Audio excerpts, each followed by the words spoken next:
예수님의 생애가 어떻게 되는지를 이렇게 지도로 살펴봤어요. 그래서 우리가 예수님의 생애를 예수님이 어떻게 3년 반 정도를 사생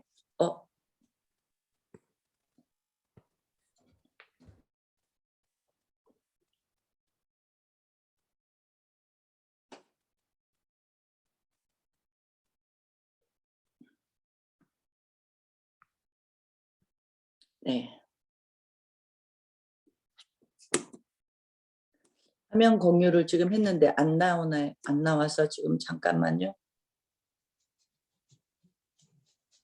뭐가 문제인지 좀 찾아보겠습니다.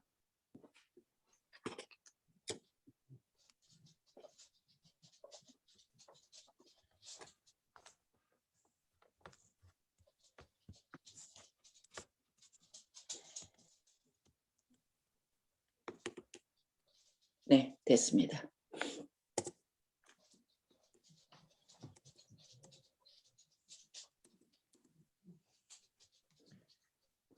그래서 이제 그 예수님의 생애를 지도를 통해서 3년 반을 통 털어서 예수님의 생애를 이렇게 가는데 제가 마음이 되게 오늘 이제 예수님의 십자가의 길까지 가는 기간에 제가 많이 마음이 어려웠어요. 왜냐하면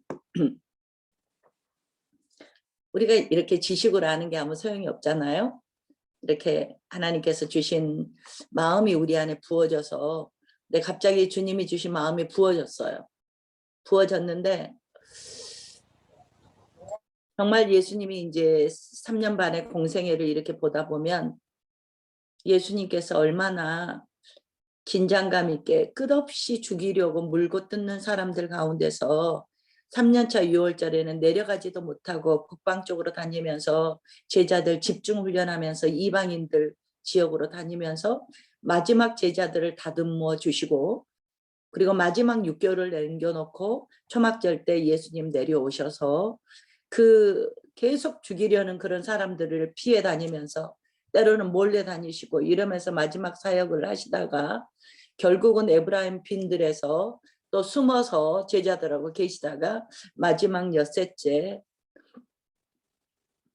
유다로 이제 그 예루살렘에서 나사로가 사는 베다니는 동진 형제 들어오셨어요. 네.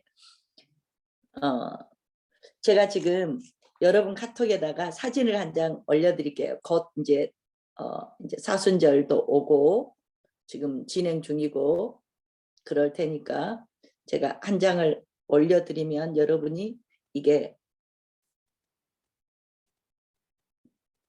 이번 주에 설교하거나 사순절 기간에 도움이 될 것 같아요. 이게 너무나 큰 40인치 TV만 한 사진이거든요. 이것을 제가 사진으로 찍었어요. 이 사진을 옆으로 돌려놓고 이렇게 그냥 통으로 봐보세요. 여러분 핸드폰에 제가 보내드린 거. 핸드폰에 보내드린 것을 보시면 가운데 성전 같은 거 있고 이렇게 마을이 있는 게 예루살렘이에요. 그러면 지금 이게 베다니에서 예수님하고 식사를 하시고 향유 옥합을 깨뜨려서 마리아가 예수님의 장례 준비를 하고 그때로부터 시작해서 일주일간의 여정이 이게 지금 여기 화면에 있는데 컴퓨터가 아닌 이상 큰 글씨 외에는 여러분이 안 보일 거예요. 그래서 큰 그림으로 그냥 보시라고 보여주는 게 왜 보여줬냐면 이게 크게 큰 동네에 있는 거 성전 같은 거 있고 큰 동네에 있는 게 예루살렘이에요. 예루살렘인데 예루살렘에서 오른쪽으로 보면은 이렇게 골목 같은 길이 있잖아요. 길에서 맨 아래 동네가 베다니예요. 베다니가 나사로가 살아났던 나사로네 마리아네 마르다가 살았던 그 동네예요. 그러면 이 예루살렘하고 베다니하고는 오리예요. 약 3km 된단 말이죠. 오리쯤 되니까 오리면은 멀지 않아요. 멀지 않는 그러면 여기에서 베다니고 중간에 조그만 동네가 또 하나 있죠. 그 골목 길을 따라가 보면 여기가 뭐 벳박인가 그래서 나귀 타고 입성했을 때 나귀 했던 거. 이제 이것을 제가 이렇게 보여드렸고 예루살렘 성이 이렇게 골짜기 위에 있어서 기드론 골짜기 뭐 골짜기 3개 이렇게 에워싸여 있어서 이게 여부수족이 장악하고 있었던 곳이라서 다윗 왕 때 정복했던 곳이죠. 그래서 수도를 삼았던 여기에서 이렇게 흘러가는 것을 보이는 게 아마 사순절 기간에 이거 여러분이 좀 확대해서 이렇게 1, 2, 3, 4, 5, 6 이렇게 가보면 예수님의 일주일의 여정이 이렇게 볼 수 있을 거예요. 그러면 이제 이것은 나중에 보시고 우리가 이제 성경 공부를 하는데 성경 전체를 우리가 객관으로 보는 이유가 있거든요.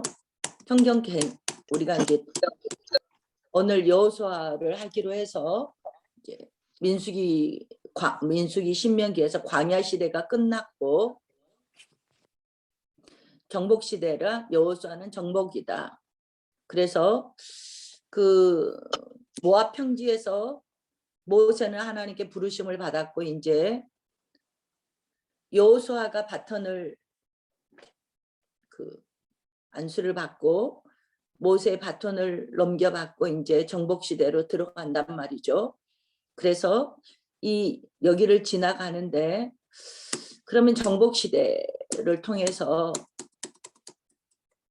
우리가 어떻게 이 정복 시대를 통해서 무엇을 얻고 어떤 것을 해야 될 것인가 배울 것인가가 이제 12장까지 해서 정복을 배울 거예요. 근데 이제 늘 말씀드리지만 이렇게 통으로 우리가 봤었을 때 김건엽 집사님 오늘도 수고하셨어요. 네, 통으로 보면서 성경 전체를 이렇게 산을 보는 우리가 이런 역할을 해주는데 이러면서 이렇게 통으로 보지만 진짜로 여기 통으로 보면서 하나님의 마음이 뭐지? 주님은 뭘 원하셨을까? 주님은 이러면서 뭘 어쩌자는 거지? 이렇게 이렇게 성경을 우리가 통으로 보지만 여기에서 이런 것을 발견하지 못하면 주님의 마음, 주님의 뜻을 발견하지 못하면 나도 헛일하는 거고 여러분도 이 늦은 시간에 힘겨운 시간을 꺼내서 하는데 그렇잖아요. 그래서 정말 여러분에게 주님의 마음이 정말 부어지고 나는 오전에 이제 말씀을 끝나고 한참을 말씀에서 내 마음이 떠나지를 못했던 게 예수님이 가신 길을 우리도 작은 십자가라도 메고 예수님이 가는 길을 따라가는 게 팔로우인데 주님을 따라가는 자가 우리인데 우리가 이런 예수님이 치르셨던 이런 길을 결국 가려 그러나 여러분이나 나나 주님의 영광을 원하지 누가 예수님이 가신 그 길을 가겠다고 나서는 자가 정말 우리가 사역을 하지만 있나 이제 저부터 점검을 하면서 그냥 그 말씀 앞에 엎드려지면서 이제 제가 마음이 되게 추스르기 어려울 정도로 그 말씀 앞에 꽂혀 있었어요. 그래서 오늘은 이제 저녁 시간에는 구약 성경에서 가장 클라이막스는 성전 건축이에요. 솔로몬 때 다윗을 거쳐서 성전 건축하는 게 구약의 클라이막스지만 구약에서 가장 영적 전쟁이 너무나도 클리어하게 영적 전쟁의 승리를 그리는 책은 여호수아예요. 그러면 여호수아의 군대는 어떤 군대인가를 보면 우리가 지난 시간에까지 봤지만 광야 40년을 지나면서 그 광야의 도중에서 태어난 자들이 많을 거고 그런 사람들이 광야를 지나서 그 척박한 환경을 지나면서 또 하나님의 죽느냐 사느냐의 그 목숨을 내놓은 순종이냐 아니냐에 따라서 목숨을 내놓고 순종의 훈련을 했던 사람들이 여호수아 군대인 거죠. 그래서 죽고 죽임을 당하고 불태워 죽고 뱀에 물려 죽고 지진이 나서 땅에 묻혀서 죽고 여러 불순종의 그런 모델에서 그래도 간신히 어떻게 믿음을 지키고 순종을 배웠던 세대가 이제 여호수아의 군대가 됐던 거예요. 그러면 광야 시대는 외부의 적이 가끔 마지막에 있었어요. 모세가 마지막 여기 뭐를 하면서 이 요단 땅을 요단 동편이라 그래요. 여기가 요단강이고요. 요단강이고 빨간색으로 할게요. 이 지금 모세가 이쪽에 있었던 아모리 사람과 바산 왕 옥과 뭐 헤스본 왕 이런 데를 정복했잖아요. 이런 것을 제외하고는 광야 40년 동안은 뭐라 그랬죠? 나와의 싸움이었어요.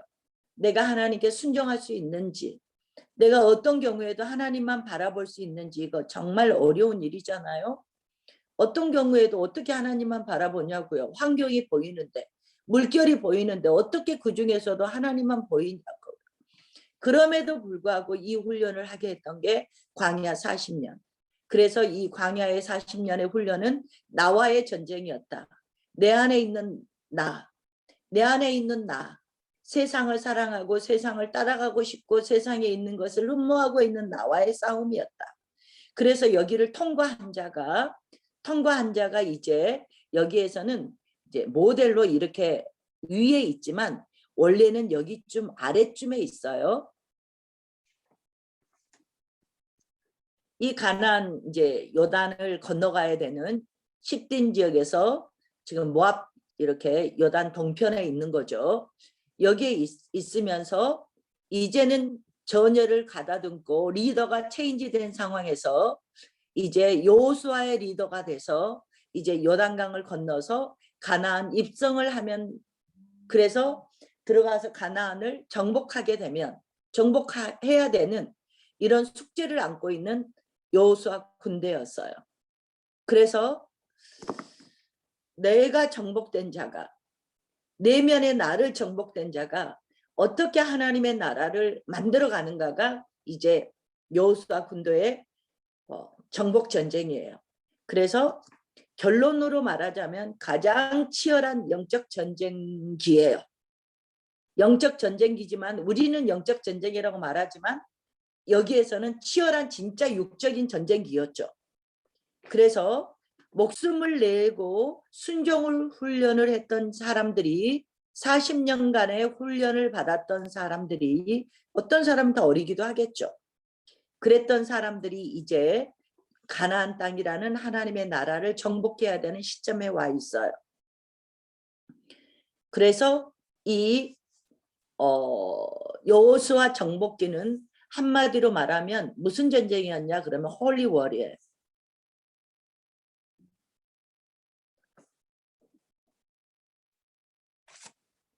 그러면 홀리월은 우리가 얼마나 홀리가 어떻게 해야 홀리지? 어떻게 해야 거룩이지? 생각하게 되잖아요. 근데 다른 거 아무것도 없는 것 같아요. 하나님이 말씀하시는 대로 따라가면 이게 홀리월이었어요. 근데 하나님이 말씀하시는 데서 이렇게 벗어나면 홀리하고 전혀 상관이 없는 내 전쟁이 됐던 거.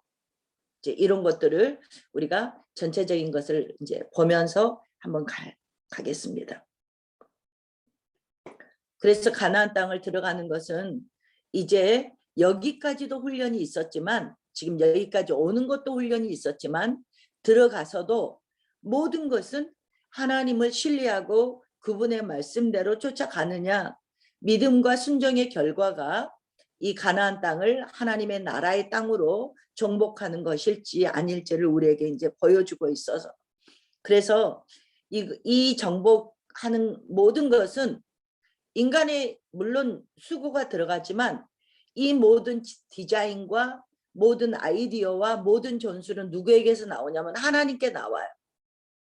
하나님께서 나와요. 그래서 이 땅을 결국은 주시는데 그래서 이 땅은 하나님이 이스라엘 백성에게 선물로 주신 거예요. 선물로 주셔서 나중에는 이걸 추첨을 하게 하셔서 이제 그것은 분배할 때 얘기합시다. 그러면 이제 가나안 땅으로 한번 들어가면서 여호수아 성경을 여호수아 1장을 펴놓고 하셔야 돼요. 여호수아 1장부터 오늘 새벽에도 여호수아 1장을 잠깐 언급을 하셨어요. 그래서 여호수아 1장에 1장을 딱 보면은 모세가 죽은 후에 이러면서 모세가 죽은 후에 나오면서 비서였던 성경의 말로 하면은 수정 들었던 여호수아가 이제 바턴을 물려받았어요. 그러면서 1장은 여호수아에게 힘을 부여하는 격려장이에요. 하나님이 여호수아에게 어떻게 격려할까 볼래요? 여러분이 1장을 보면은 강하고 담대하라만 나오는 게 아니라 강담두널 마이크 켜놓고 다 말해보실래요? 강하고 담대하라, 놀라지 말라, 두려워 말라, 강담두널. 시작. 강단 강하라, 두려워하지, 담대하라, 강하고 담대하라, 두려워 말라, 놀라지 말라, 강담두널. 강단 두널. 네, 강하고 담대하라, 두려워 말라, 놀라지 말라. 이것은 하나님이 9절 보면 강하고 담대하라, 두려워 말라, 놀라지 말라. 이 말이 계속 있어요. 이러면서 하나님께서 이제 여호수아에게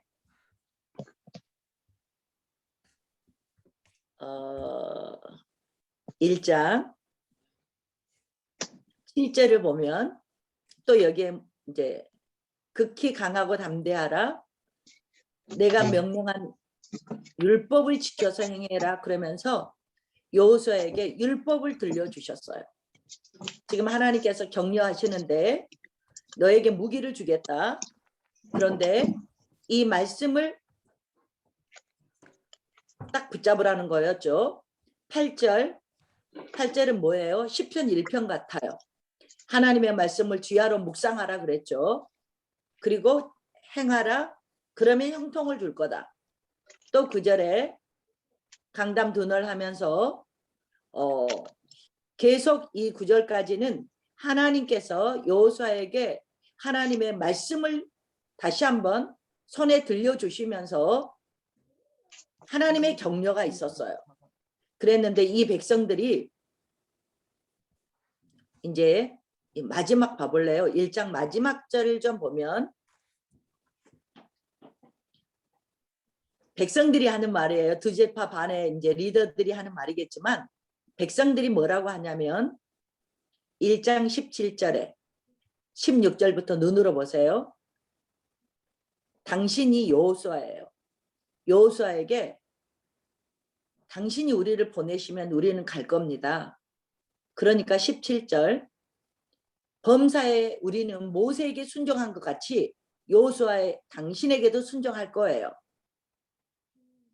그래서 당신에게 모세랑 하나님께서 모세에게 함께 했던 것 같이 당신에게도 함께 계시기를 원합니다. 그러면서 18절에 사람들이 뭐라 그러냐면 끝에 오직 강하고 담대하소서 하면서 리더들이 여호수아에게 힘을 부여하는 장면이에요. 그러면서 뭐라 그래요? 어느 정도로 힘을 주냐? 누구든지 18절 당신의 명령을 거역하면 당신의 말씀을 순종하지 아니하면 죽이겠습니다. 이런 거. 그래서 하나님도 1장은 딱 제목을 붙이자면 여호수아 격려기가 되겠죠. 힘을 부여하는 거예요. 이렇게 1장에서 하나님도 힘을 주시고 백성들이 많이 성장했잖아요. 그때는 이전까지는 광야에서는 힘들어요. 불평하고 짜증내고 원망하고 원불교반이었던 원불교반 신자였던 사람들이 이제는 주의 정을 격려하고 힘을 부여하는 사람으로 전쟁을 나갈 준비를 하고 있단 말이에요. 그래서 2장에는 여리고에서도 정탐을 했듯이 이 장은 여기 시딤의 모압 평지에서 여기로 건네서 여리고를 정탐하게 했어요. 그래서 이제 여리고를 정탐하면서 누구를 만나죠? 기생 라합을 만나죠. 이 장 그냥 이렇게 쭉 보세요. 라합을 만나서 이렇게 두 종을 이렇게 그 정탐꾼 2명을 보호해 주셨잖아요. 그랬을 때 이제 그 담내로 붉은 줄 2개를 매달면 다음에 우리가 여기 정복하러 왔을 때 너희를 보호해 주겠다. 라합의 집을 보호해 주겠다. 그랬는데 24절 보고할 내용 보세요. 2장 24절에 이제 이런 두 사람이 정탐을 이제 들어가서 전쟁을 해야 되니까 정탐을 하고 왔어요. 그래서 보고하는 게 그 땅의 모든 주민들이 우리 앞에서 간담이 녹도이다 그랬어요. 이 예전에 40년 전에 홍해를 갈랐던 스토리도 있는데 지금 여기 바로 여리고 건너편에서 어땠어요? 아모리 그리고 시온왕 이런 걸 완전히 격파한 스토리를 아모리가 약한 군대가 아니었거든요. 근데 격파한 것들을 다 듣고 이미 간담이 녹아 있었어요. 그리고 이제 3장으로 가면 볼래요? 여기 화면 봐보세요. 여러분 생각하기를 이게 이제 요단강에 건널 거예요. 요단강을 건넜는데 여호수아에서는 요단강을 건너서 가나안 땅에 이제 진군을 해야 돼요. 여기가 요단강이었고 여기를 건너면 여기가 가나안 땅인 거죠. 그래서 요단강을 생각할 때 이렇게 3자로 생각하시면 돼요. 물결 모양으로 3장이 어때요? 요단강을 건너가거든요. 그래서 이 요단강을 몇 장에서 건너지? 3장에서 건넌다. 3장에서 건너면 당연히 2장은 뭐 했을까요? 여리고 정탐을 했다 그랬죠. 가나안 땅을 정탐했다. 네, 그래서 3장에서 이제 이렇게 3장을 이렇게 보시면 시딤에서 이제 3장 3절에 언약궤가 하나님의 언약궤가 먼저 갈 거예요. 그러니까 누차 말했잖아요. 모세에게는 하나님께서 능력의 지팡이를 들려주셨다면 여호수아 시대에는 하나님께서 말씀을 들려주셨다고.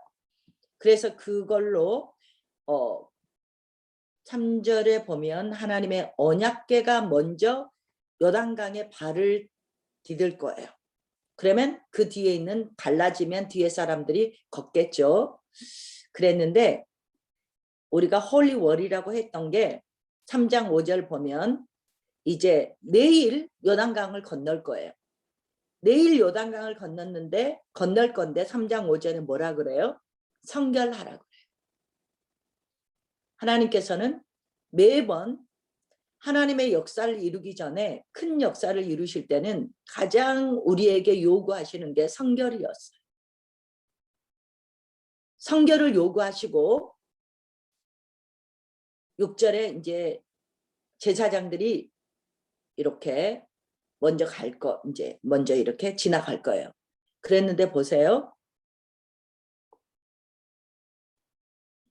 여기에서는 홍해를 건넜을 때처럼 그런 기사가 아무것도 없어요. 근데 3장 15절 보면 이때 이 요단강이 가물 때 보잖아요. 시기에 따라서 제가 성지 순례 갔을 때는 요단강이 냇물이 흐르듯이 냇물 정도는 아니지만 뭐 그렇게 깊지 않는 이제 그랬단 말이죠. 그랬는데 3장 15절을 볼 때 이때는 어떤 시기냐면 곡식을 거두는 이걸 모맥시기라 그래요. 곡식을 거두는 시기예요. 이 시기는 어떠냐? 이게 지금 유대력으로 하면은 6월절 근처예요. 6월절 근처. 이때는 어떠냐? 항상 언덕까지 물이 넘치는 시기라고요. 그러면 요단강이 조그만 시냇물이 아니고 조그만 시냇물을 흐른 게 아니고 물이 언덕까지 넘치는 이런 식이었단 말이에요. 그러면 어때요?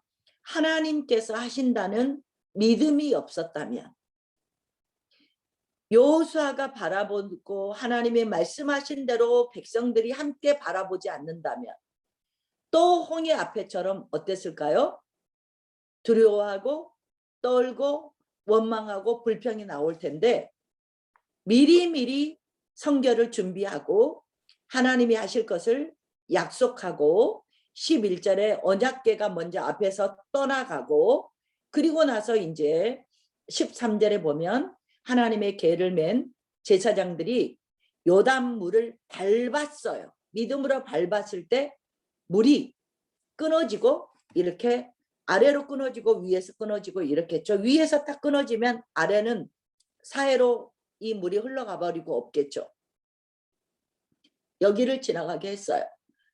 그래서 참 17절에 보면, 그래서 마른 땅으로 모든 백성이 요단을 건너기를 마칠 때까지 마른 땅으로 건너갔다. 이제 이러고 나면 이제 4장에서는 그 기념을 하기 위해서 요단을 건너면서 돌을 줍고 해서 기념을, 하나님께서 요단을 가른 것을 기념을 한 거였어요. 그래서 4장 19절 봐보세요. 첫째 달 10일에 요단에서 올라와서 여리고 동쪽 길갈에 진쳤다 그랬어요. 첫째 달 10일, 1월 10일이라는 말이죠. 길갈에 도착한 게, 여기 길갈이라고 적혀 있잖아요.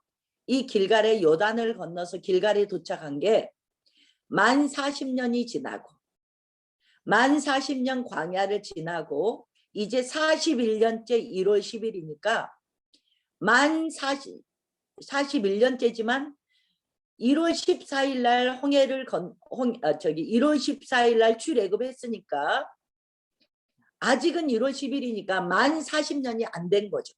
이제 내일 모레 1월 14일 날 여기서 길갈에서 6월절 행사를 할 건데 이때 만 40년이 된 거죠. 그래서 만 40년 만에 하나님께서 가나안 땅에다가 4일 모질란 4일 전에 가나안 땅에서, 가나안 땅인 길갈로 하나님께서 이제 길갈에 와서 진을 치게 했어요. 그래서 4장 23절을 우리 김건엽 집사님이 한번 읽어주실래요?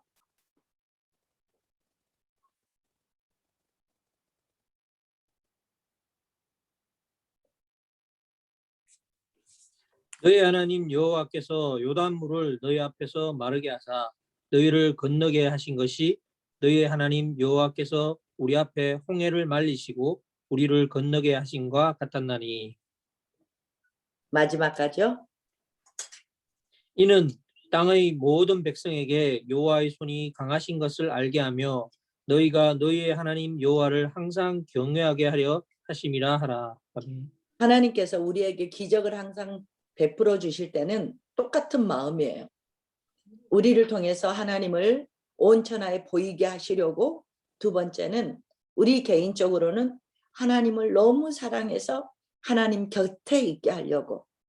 그래서 5장을 딱 열면요, 5장 1절의 마지막에 보면은 거기에 있었던 사람들이 요단을 건넜다는 소식을 듣고 어때요? 정신줄을 놓았어요.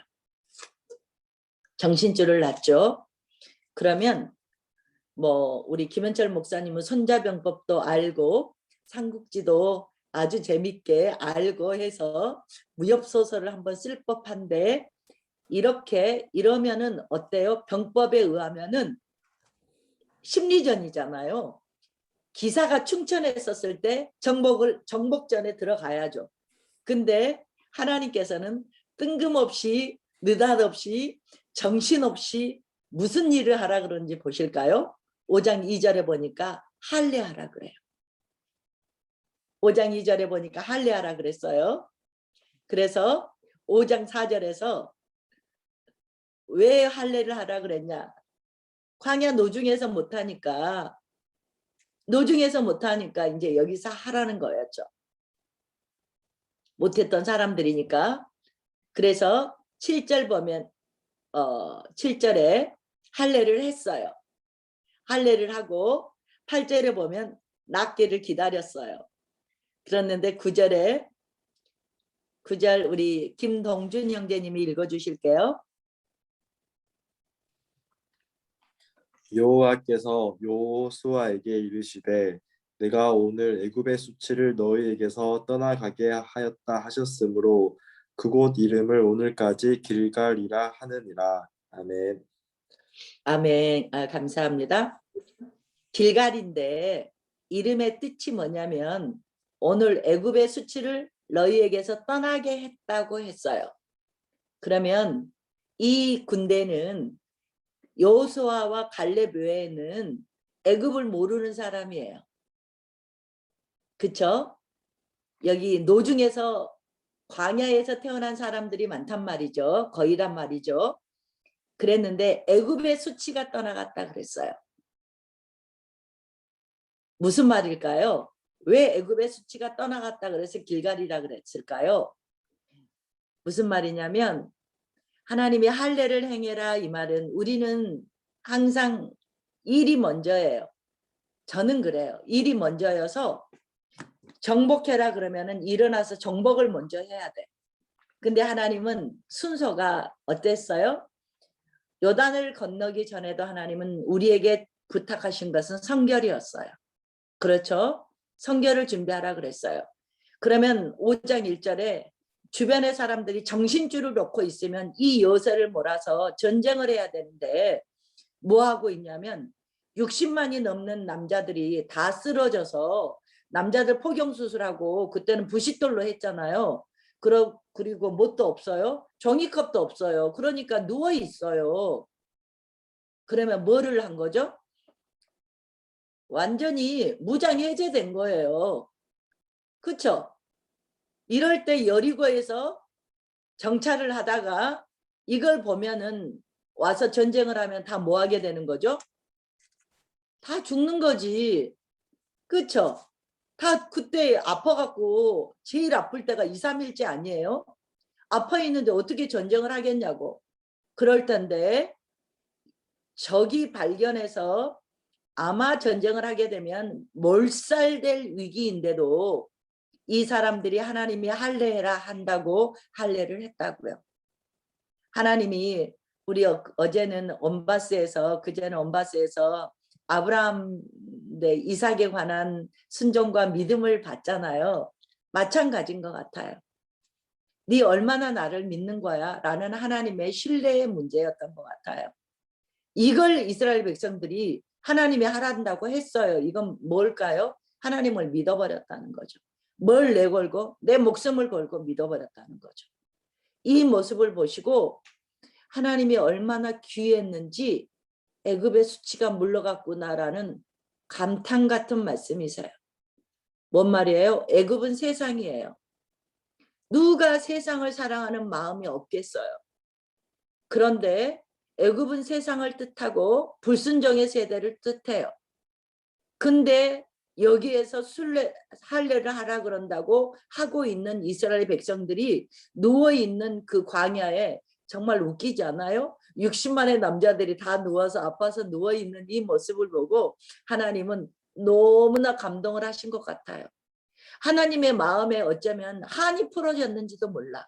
왜요? 순종의 세대를 보시고. 그래서 애굽하면은 세상이고 불순종이고 반역인데 여기에 그 수치가 떠나갔다는 거예요.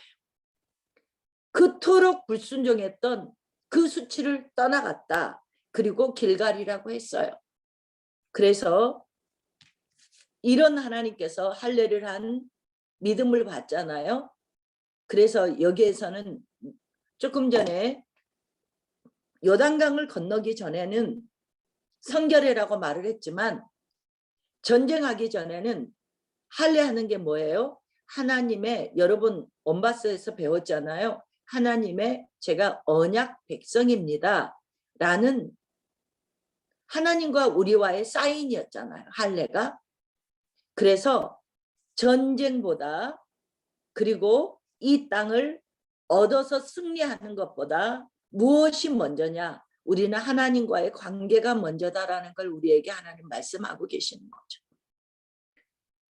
우리가 돈을 버는 것보다, 우리가 세상에 승리하는 것보다, 우리가 그 어떤 세상에서 주는 그 달콤한 것, 정말로 갖고 싶은 것을 쟁취하는 것보다 내가 하나님과의 관계를 잘하고 있는가가 하나님은 우리를 보는 척도라는 것을 우리에게 말씀해 주시고 있죠. 그리고 나서 10절에 보니까 뭐를 했어요? 유월절을 지켰어요. 유월절은 뭐예요? 예수님의 그 보혈의 피에 의지해서 나왔잖아요. 이건 무슨 이제 이 나라에서는 유월절이 독립기념일이에요. 그 이집트에서 탈출했던 독립기념일인데 그게 이제 어떻게 했냐? 예수님의 보혈을 의지해서 우리가 구원을 받았다 해서 이제 유월절이라고 하잖아요. 여기에서도 또 유월절을 하면서 뭐를 생각하는 거죠? 하나님의 구원의 역사를 다시 한번 우리가 여기 어디죠? 요단강을 건너서 마음에 충전해 있었던 이 마음 속에 다시 한번 새기는 게 뭐예요? 하나님의 구원을 내 마음속에 새기는 거죠. 그리고 났더니 11절, 12절에 보니까 만나가 그쳤어요. 이 말은 뭔 말이에요? 40년간 주셨던 만나가 여기 와서 이제야 그쳤어요. 무슨 말이에요? 이제부터는 이 땅의 곡물을 네가 먹겠다는 하나님의 뭐 약속 아닌 약속인 거죠. 뭐 당연히 주실 거니까. 그래서 만나가 그치고 나니까 13절에 뭐예요? 여호수아에게 14절에 여호와의 군대 대장이다. 그러면서 여호수아가 엎드려 절하니까 15절에 신을 벗어라 하면서 모세가 어디에서 시내산에서 만나 주셨던 하나님과 똑같은 포지션을 취했죠. 뭐라고요? 신을 벗어라. 하나님이 대장이라는 거죠. 이렇게 길갈이 여호수아의 정복 전쟁을 할 건데 베이스 캠프였어요. 베이스 캠프에서 전쟁 연습을 하는 것도 아니고 여기에서는 이제 전쟁을 해야 되는데 전쟁 연습을 하는 것도 아니고 하나님은 할례를 하게 했고 유월절을 지키게 하셨고 만나를 그치게 하셨고 여호와의 군대 대장을 이게 끝났을 때 여호와의 군대 대장이 오셨어요. 무슨 말이에요? 이 전쟁은 하나님의 전쟁이라는 거죠. 만약에 마음이 급해서 우리가 먼저 갔더라면 하나님의 군대 대장이 오시기도 전에 먼저 갔더라면 이 전쟁에서 우리가 승리할 수 있었을까를 생각해 보게 하는 대목이에요. 그러면서 하나님도 우리도 생각이 있는데 하나님은 우리보다 더 일찍 만세 전에부터 생각이 있으시고 이걸 섭리라고 그랬잖아요. 하나님의 계획이 있어요. 그래서 늘 묻죠. 우리 이런 계획이 있는데요. 하나님이 이게 하나님이 생각하신 계획이에요. 하나님이 생각하신 계획을 내가 지금 하나님의 생각을 받아들인 건 맞아요? 하고 자꾸 체킹하는 게 기도죠. 그래서 말씀으로도 주시고 어떤 주님께서 우리에게 저는 가장 확실한 게 말씀이라고 봐요. 가장 확실한 게. 때로는 말씀으로도 깨닫지 못하면 꿈으로도 주시기는 하지만 가장 우리가 클리어하게 받는 게 말씀이죠. 그러고 나서 이제 길갈에서 정복 전쟁을 준비 3장에서 요단을 건넜어요. 4장에서 요단을 건넌 걸 기념을 하고 길갈에 와서 5장에서 뭐 했어요? 전쟁 준비를 한마디로 말하면 성결이에요. 뭐예요? 하나님과의 다시 한번 관계 맺는 일들이 5장에서 다시 한번 다 있단 말이죠. 우리가 성결하는데 하나님께서는 우리에게 어떻게 준비하게 하셨는가? 이 막대한 하나님의 나라를 정복하는 이 일에 하나님의 방법은 무엇인가를 우리는 지금 이렇게 하나님의 방법을 뒤쫓아가면서 바라보고 있는 거예요.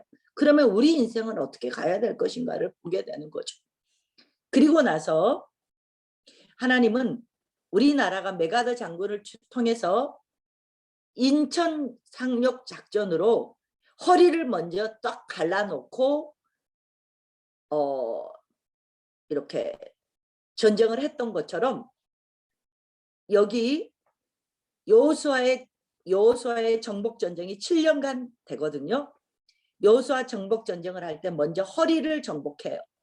그래서 이 허리를 끊어 놓는데 왜요? 31개 왕들과의 전쟁을 할 거예요. 앞으로 31개 왕들과 정복을 할 텐데 먼저 이 왕들이 31개 왕들이 완전히 연합되지 못하도록 허리를 먼저 끊어서 중부전쟁을 먼저 해요. 중부전쟁을 하고 그리고 나서 이제 기브온이 나오는데 기브온 때문에 남부전쟁을 하게 되고 남부전쟁이 끝나고 나면 북쪽에서 또 연합군이 쳐들어오게 되죠. 전쟁을 하게 되죠. 그래서 중부전쟁하고 그 다음에 남부전쟁하고 그리고 또 길갈로 돌아오면 북부전쟁하고 이렇게 7년간의 정복전쟁이 이렇게 시작된다. 그러면서 첫째, 길갈에서 베이스 캠프를 해서 5장까지 정복전쟁을 준비했어요. 그러면 6장에서 우리가 한번 6장에 가볼까요? 6장에서는 여리고와 전쟁을 할 거예요. 그래서 여리고와 정복은 전쟁은 몇 장이지 할 때 여자에다가 여자를 쓸 때 이렇게 육자처럼 쓰세요. 육자처럼 여리고는 이응에다가 꼬리를 하나 올려놓으시고 여리고는 6장에 있구나. 그러면 이제 앞뒤 정황을 여러분들이 기억하면 이제 6장에서 여리고의 정복 전쟁이 있었다. 그러면 조금 이따 아이성 할 거거든요.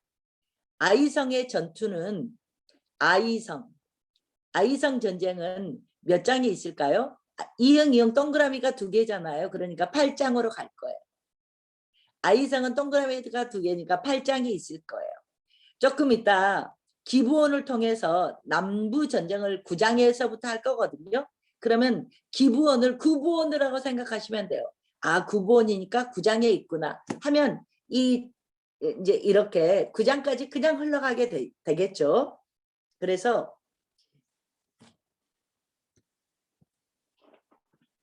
6장을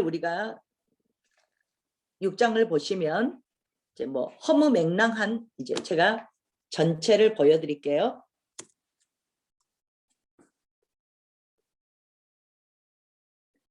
보면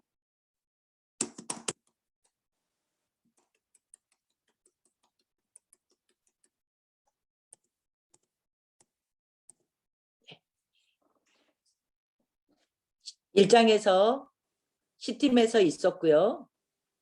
하나님께서 격려장이라 그랬잖아요. 이제 요단 2장에서는 시팀에서 여리고 정탐을 했어요. 그러니까 여기쯤 돼요. 그래서 여리고 정탐을 했어요. 그리고 나서는 3장에 강을 건넜어요.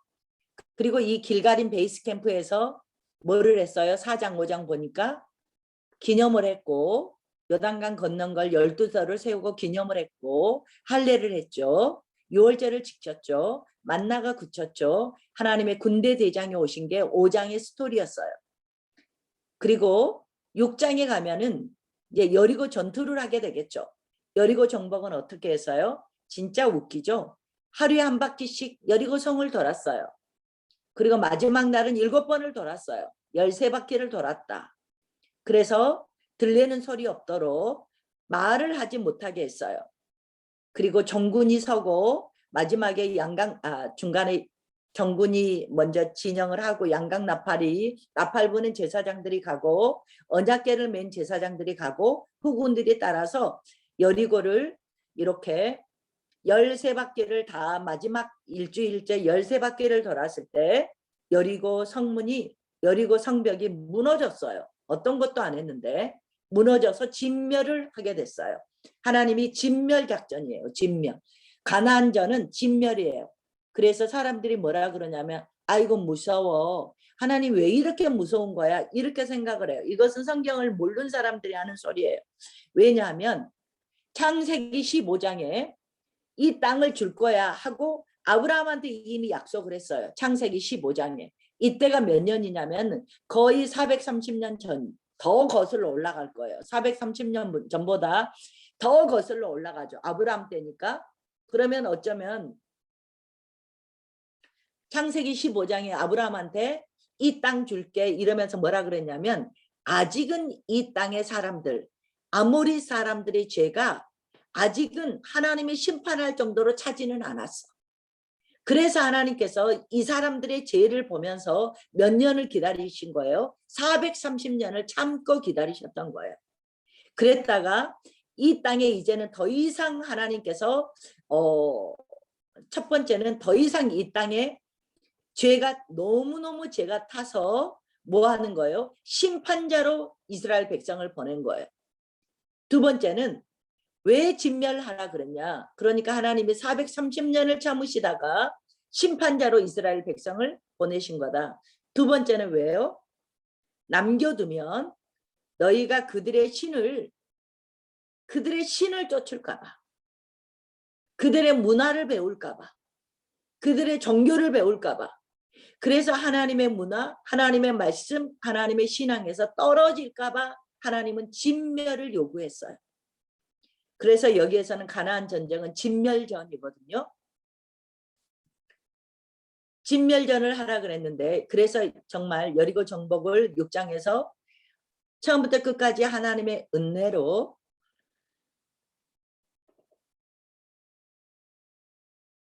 (1920년대) 내가 공 목사님께서 설교하실 때도 한번 들은 것 같아요.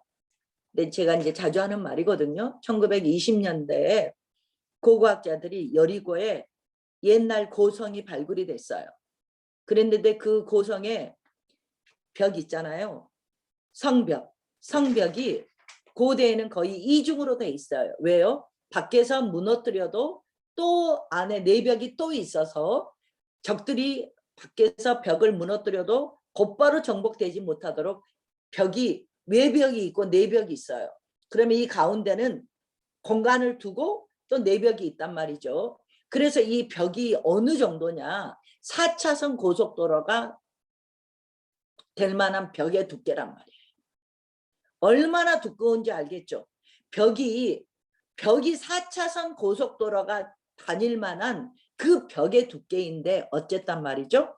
13바퀴를 도는 사이에, 그리고 하나님께서는 거기를 그대로 무너지게 하는, 뭐 여러 가지 이제 말이 있죠. 그런 말은 안 해도 될 거야. 안 해도 뭐 공명에 의해서 그렇게 됐다, 지진이다, 말은 많지만 어쨌든 이거는 하나님의 작품이었다. 이렇게 정복을 했는데요. 6장. 그랬는데 7장에 가면은 아이성에 전쟁을 했어요. 그랬는데 36명이 죽어요. 그러면 7장을 봐볼래요? 2절. 항상 여호수아는 정탐꾼을 보냈어요. 7장 2절에 보니까 정탐꾼을 보냈잖아요. 7장 2절 보시면. 그랬는데 3절 돌아와서 보고를 했어요. 뭐라 그랬냐면 우리 다 갈 거 없어요. 이 사람들은 지금 20세 이상이 몇 명이에요? 60만 1730명이에요. 60만 대군이란 말이죠.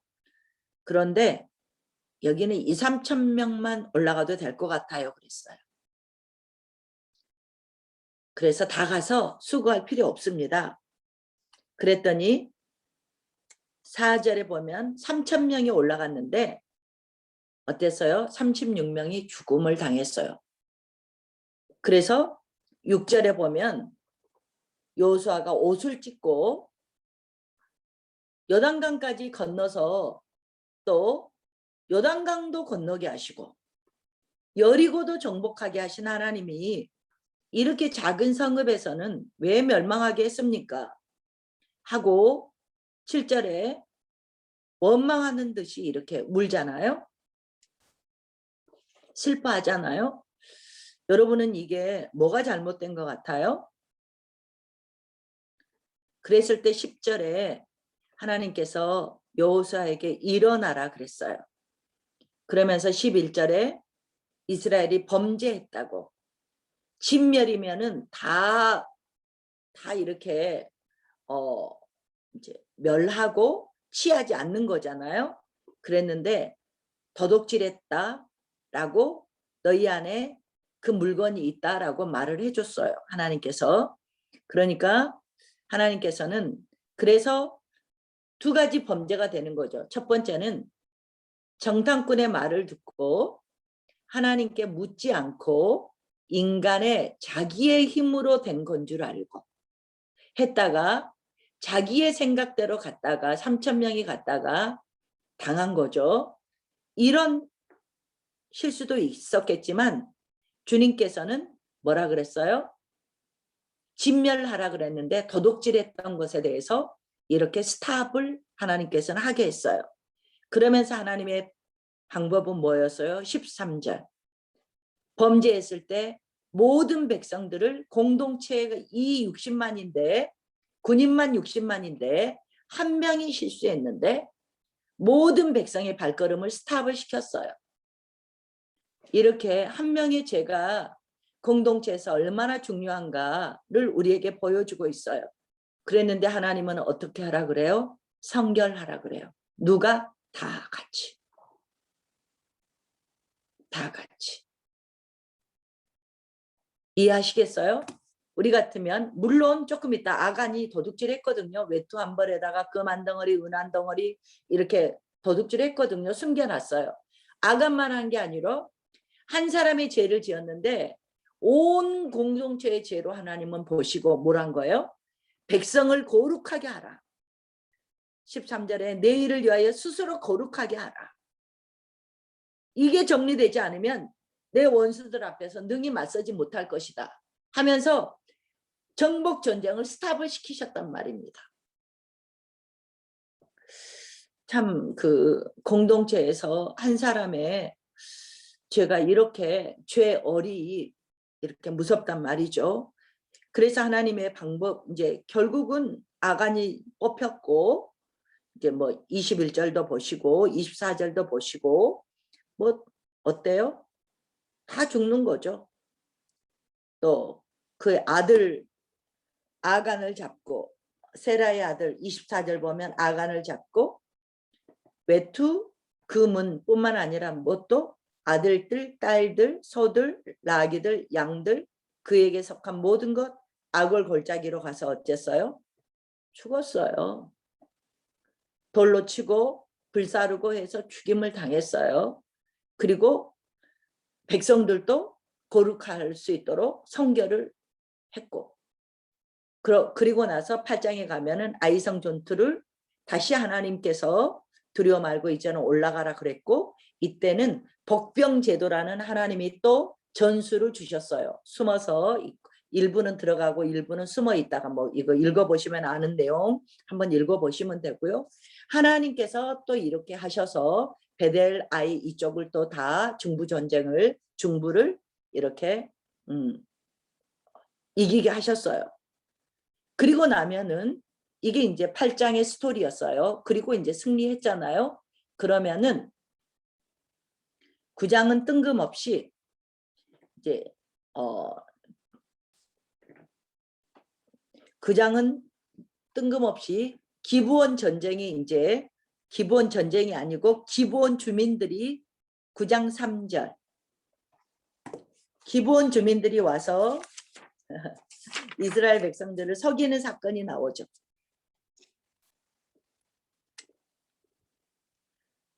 거기 가기 전에 이거 한번 얘기합시다.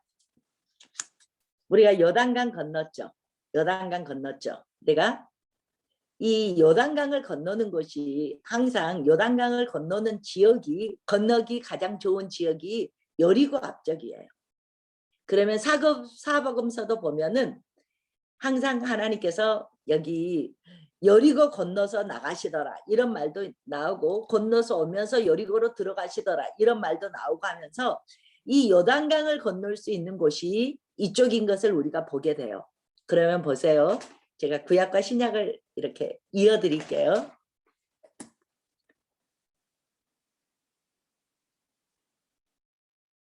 지금 여호수아가 요단강을 건너서 하나님의 나라를 하나님의 새 나라의 역사를 새 역사를 창조할 때도 이 요단강을 건넜어요. 두 번째, 엘리사와 엘리야가 요단을 건넜어요. 그러면서 엘리야가 바톤을 터치해서 요단강을 건너면서 그 바알과 아세라의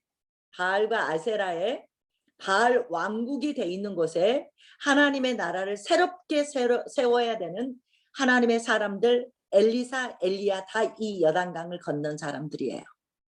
특히 엘리사가 바톤을 물려받고 엘리야의 바톤을 물려받고 엘리야의 옷을 치면서 요단강을 건넜죠. 엘리사가. 그것도 이쪽 요단이에요. 마지막에 예수 그리스도께서 요한에 의해서 세례를 받고 건너오신 것도 세례를 받으신 것도 여기에요. 공교롭게 여호수아, 엘리사, 예수님 다 같이 구원자라는 하나님은 구원이시다라는 다 똑같은 이름이에요. 다 이분들을 통해서 예수님을 통해서 이제는 새 언약을 통해서 하나님의 나라를 주신 하나님의 일을 이루실 때마다 이 요단을 건넜다는 것을 보면 심상치 않은 우리에게 의미를 주는 것이구나라는 것을 우리가 한번 생각하고 지나가도 될 것 같아요. 그랬고요. 이제 우리가 기본을 가기 전에 8장 마지막 쯤을 봐보세요. 그래서 아이성 전투 했잖아요. 아이성 전투를 하고 마지막 좀 보시면 30절에 에발산에 갑자기 갔어요. 그리고 화목제물을 드리고 32절 모세가 기록한 율법을 거기에다가 기록했어요. 그래서 33절 중간 보세요. 그리심산에서 절반, 에발산에서 절반. 모세가 이스라엘 백성에게 축복하라고 명령한 대로 이걸 했어요. 이게 어디에 나온 기록을 여기에서 지금 하고 있냐면 신명기 11장 29절에도 꼭 이렇게 해야 돼. 가나안 땅에 들어가면 모세가 한 말이에요. 가나안 땅에 들어가면 에발산과 그리심산에 가서 하나님이 말씀하신 것을 그 돌에 새기고 축복과 순종과 불순종을 너희들이 선포할 때 아멘 아멘 하면서 선포해야 돼 하고 했던 게 신명기 11장 29절에도 있고 신명기 27장에도 있어요. 27장 4절 13절 가면 있을 거예요. 그러면 보세요. 여기에서 정복전쟁을 중부전쟁을 했어. 지금 이제 중부전쟁 끝났어요.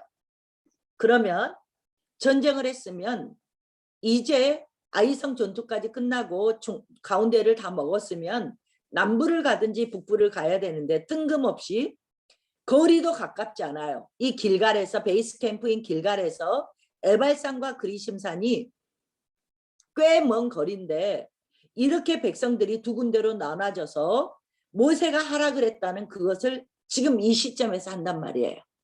여러분은 어떻게 생각하세요? 나는 만약에 리더라면 나는 그렇게 안 했을 것 같아요. 어떻게 했을까요? 전쟁 다 끝나고 이게 하나님의 나라입니다 라고 다 하고 나서 그리고 나서 모세가 하라 그랬던 거 이런 거 에발산 그리심산 했을 거예요. 근데 이게 여호수아의 리더십을 볼 수 있죠. 바로 위에서 뭐 했으니까 아이성의 전투로 교훈을 얻었잖아요. 우리가 생각한 대로 전쟁한다고 이기는 게 아니구나.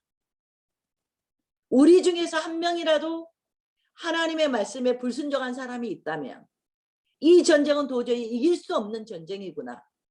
이 전쟁은 하나님께 순종하느냐 한 명이라도 순종하지 않을 때는 전쟁을 이길 수 없는 전쟁이구나 라는 걸 여호수아가 간파했다는 거죠.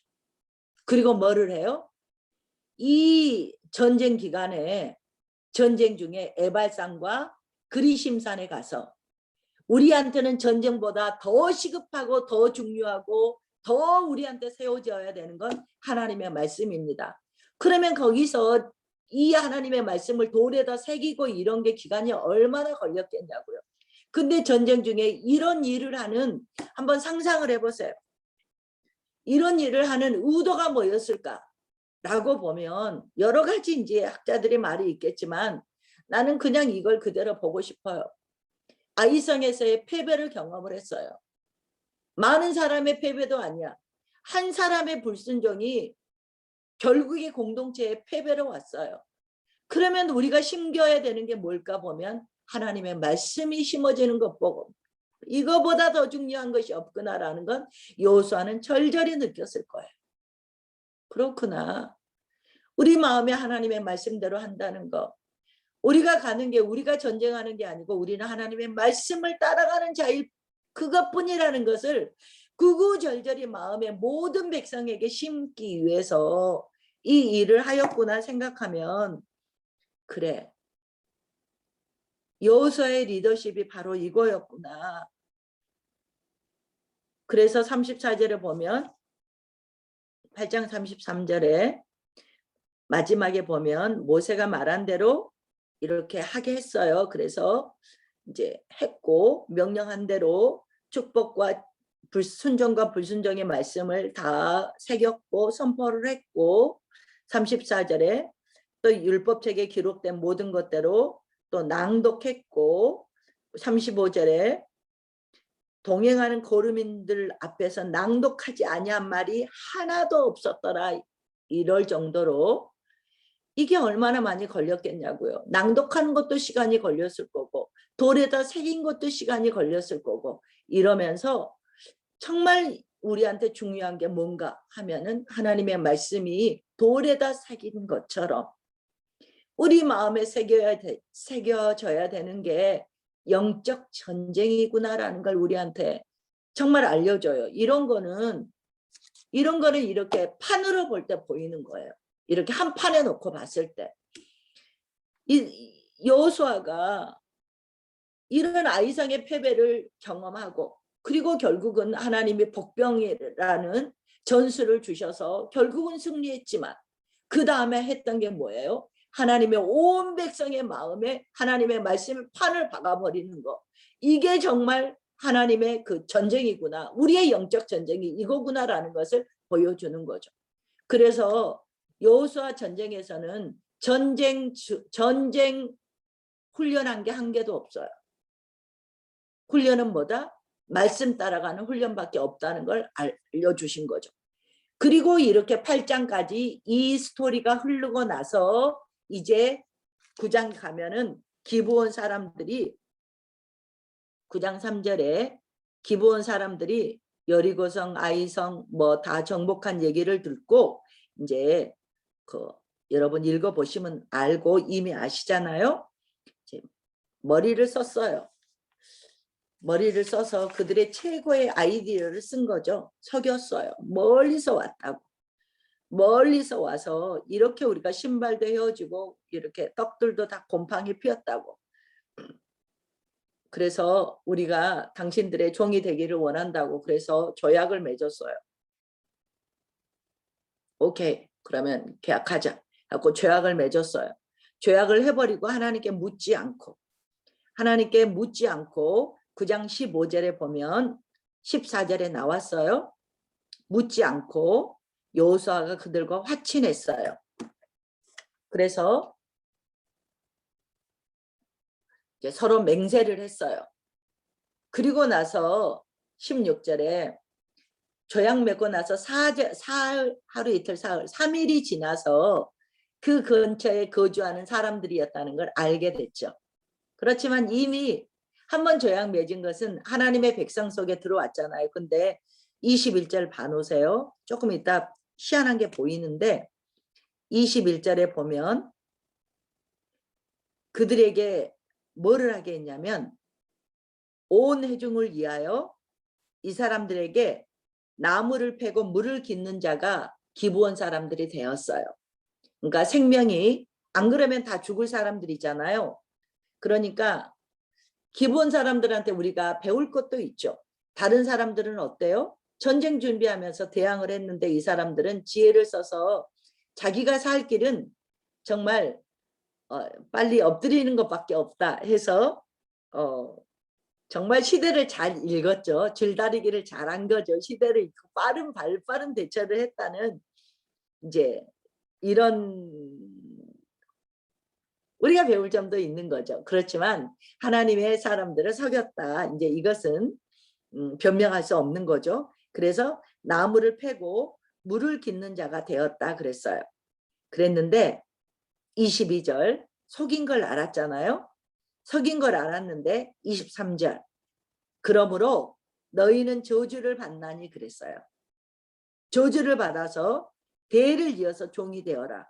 근데 다 내 하나님의 집을 위하여 나무를 패고 물을 깃는 자가 되라 그랬어요. 이해하지 않아요? 21절과 23절을 비교를 해보세요. 저주를 해서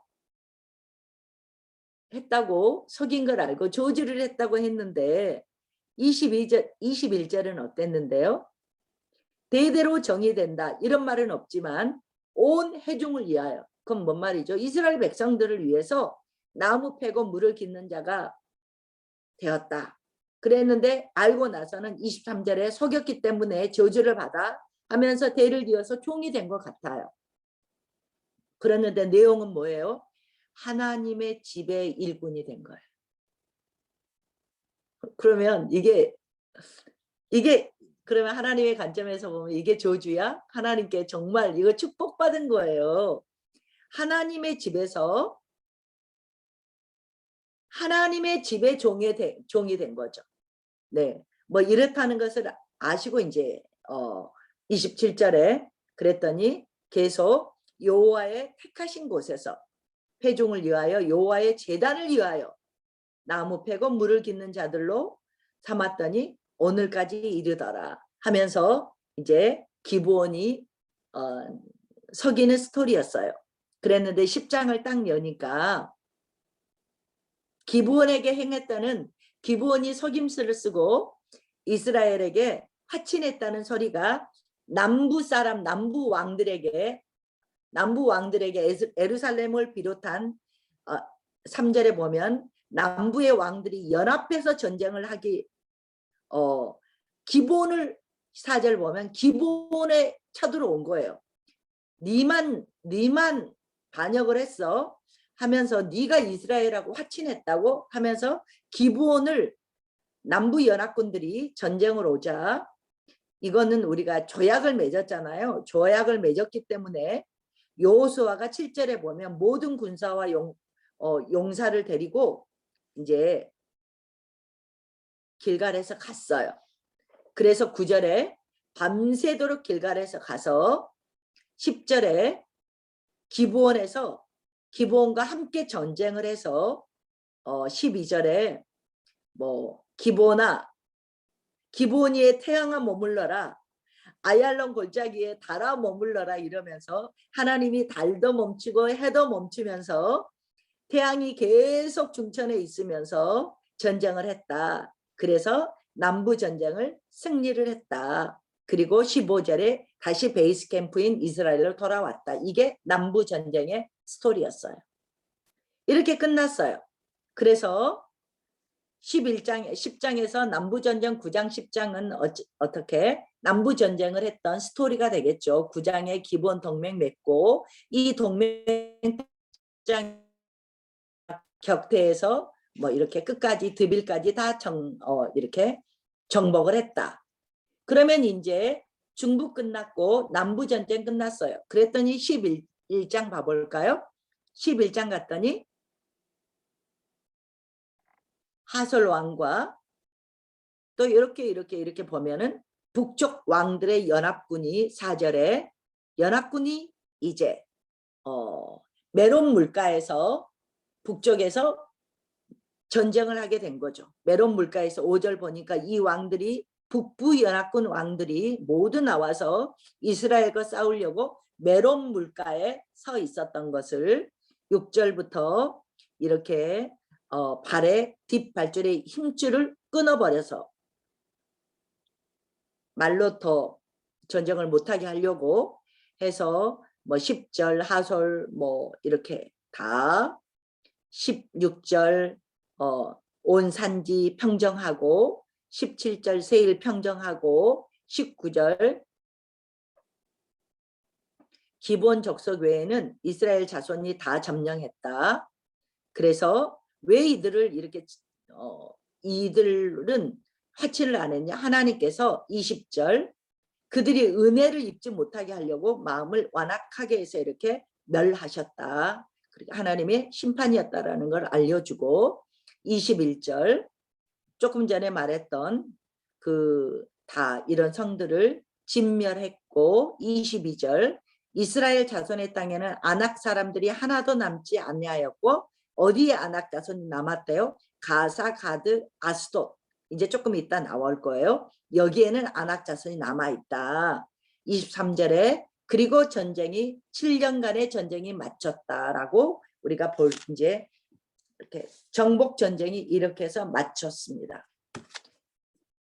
그래서 그냥 간단하게 이제 여러분이 1장, 2장 준비했어요. 3장 요단강 건넜어요. 그리고 4장, 5장 길갈에서 베이스 캠프에서 전쟁 준비했어요. 6장 여리고 쓸 때 6자를 이렇게 써서 여리고 전쟁했다고. 아이성 전쟁 7장에도 있었지만 본격적인 승리는 이 할 때 이응이 2개니까 8장에서 아이성 전투구나 생각하시고 기브온 전투는 구브온 생각하면서 9장이었지. 그리고 나서는 이제 남부 전쟁이 10장에서 있고 나머지 한 장 11장은 북부 전쟁 끝났다. 그러면 12장 뭐예요? 이렇게 11장까지 하고 31개 도시국가, 여기 다 도시국가로 됐었거든요. 도시국가로 되어 있던 왕들이 31개의 도시국가를 정복한 거죠.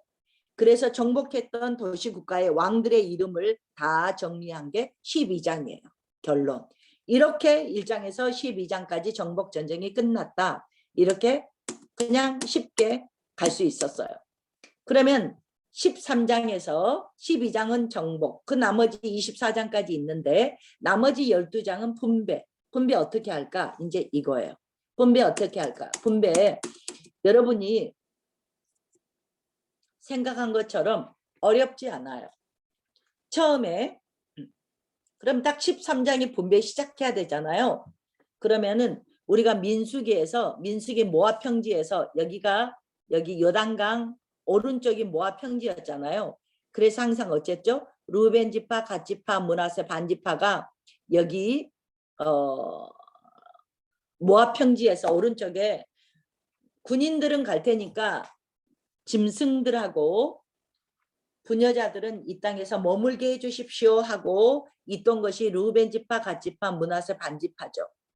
그래서 이 땅을 주십시오 하고 판결이 났었던 게 언제였냐면 우리가 민수기 31장이 그 미디안 정복했던 민수기 모압 평지에서 마지막 8가지 사건이 뭐예요? 발람인 딸 미두 경신이에요.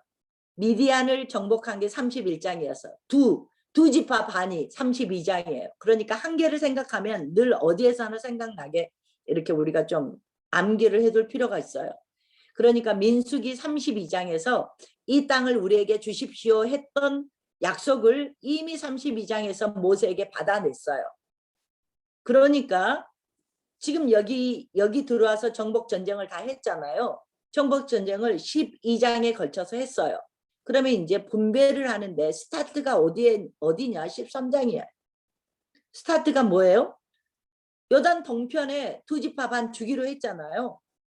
루벤 지파, 갓 지파, 므낫세 반 지파, 너네가 말했던 땅 그거 줄게 하고 여기 이거 준 게 13장의 스토리예요. 그러면 14장 갈게요. 이건 주기로 했던 땅. 예전에 민수기 32장에서 주기로 했던 땅 그냥 준 거예요. 그러면 두 지파 반은 요단 동편에 해결이 됐어요.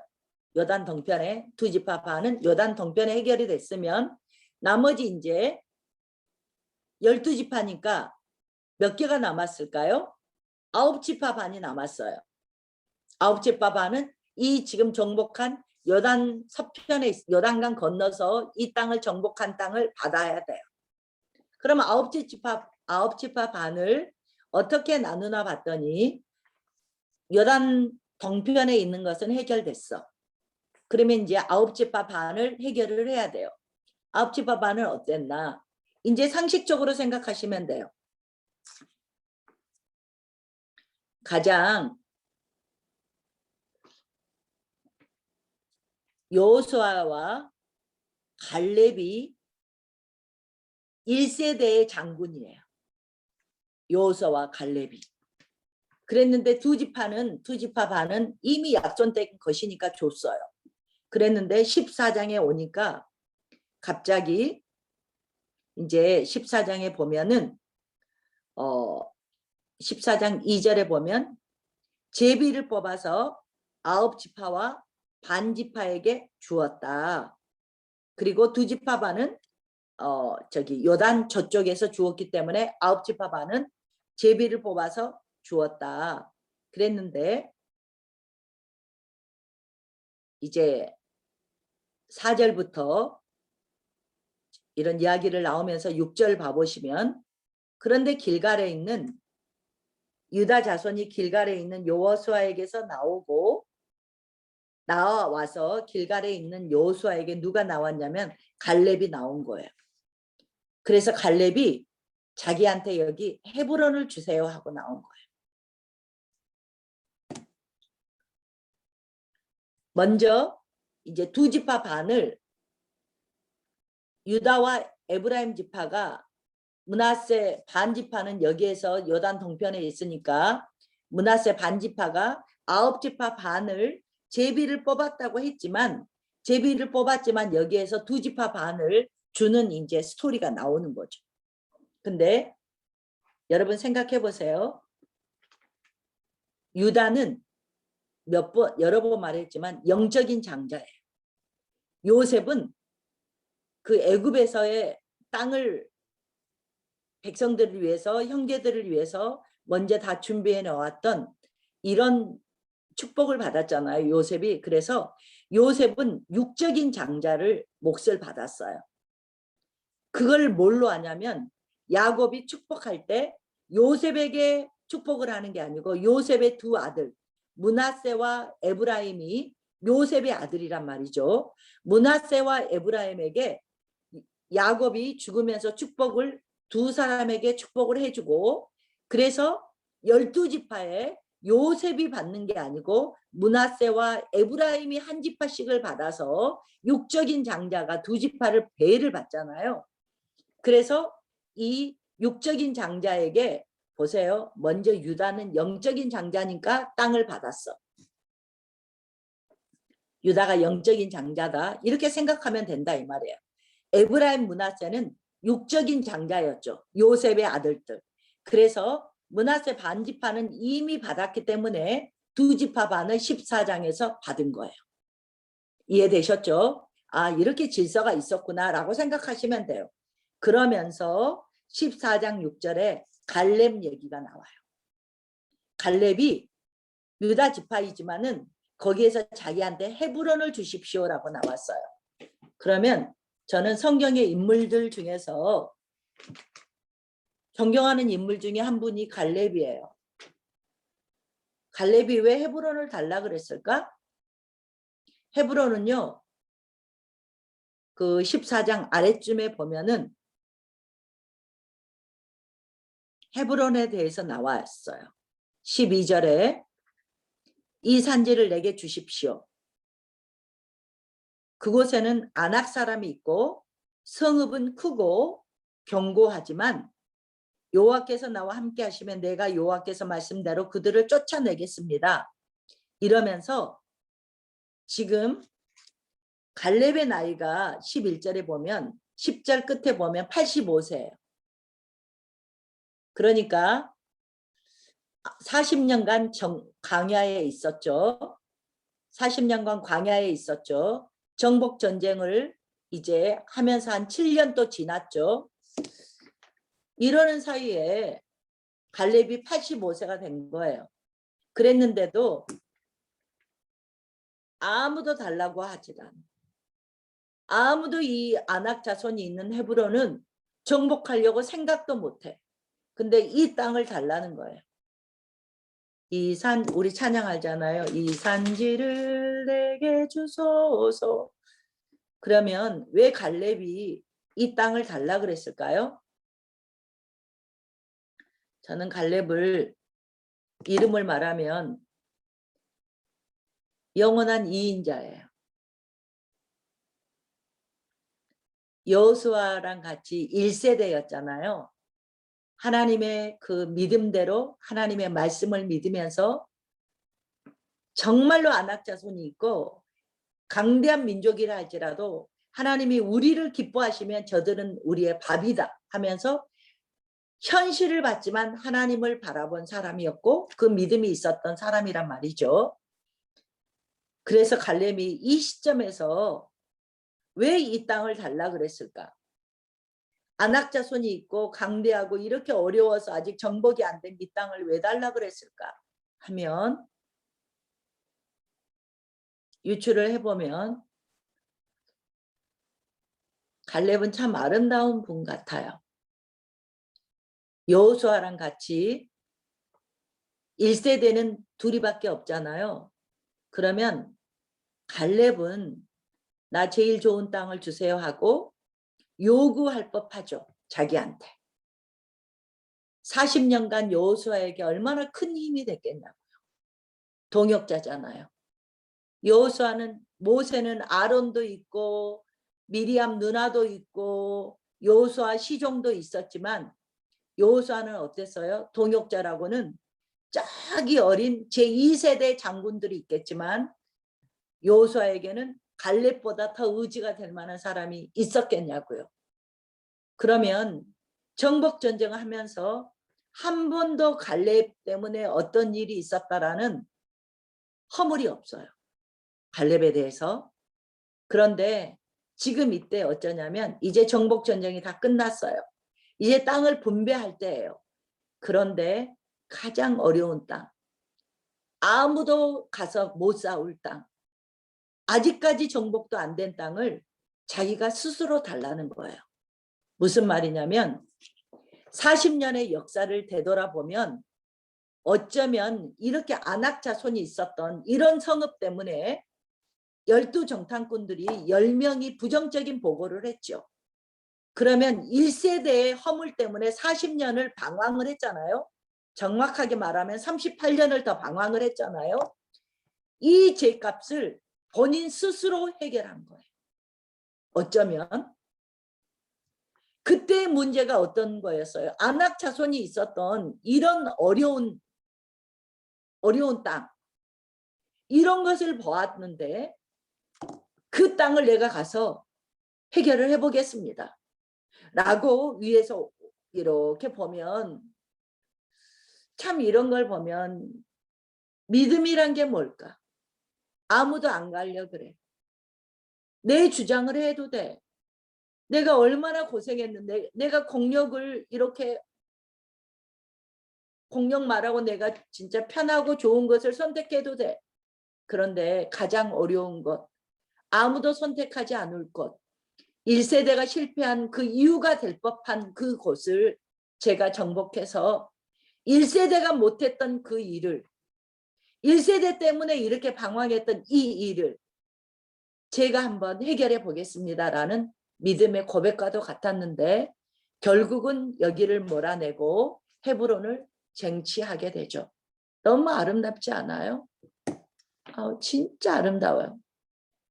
그래서 어쩌면 이제 정복이 끝났기 때문에 여호수아가 굉장히 갈렙이 어쩌면 권리적 거릴 수도 있을 거예요. 이제는 통치해야 되는 시기이니까. 스스로 가장 어려운 것을 선택해서 그쪽으로 자기 자리를 피해주는 이런 갈렙을 스토리가 14장에 그래서 길게 나오는데요. 이제 조금 있으면 여호수아가 죽고 사사시대로 지나가는데요. 갈렙만 자기의 딸의 그 드빌이라고도 하고 이제 조금 있다가 그 기랴세벨이라고 또 하는 여기를 정복한 사람은 내 딸을 줄게, 사위로 삼을게.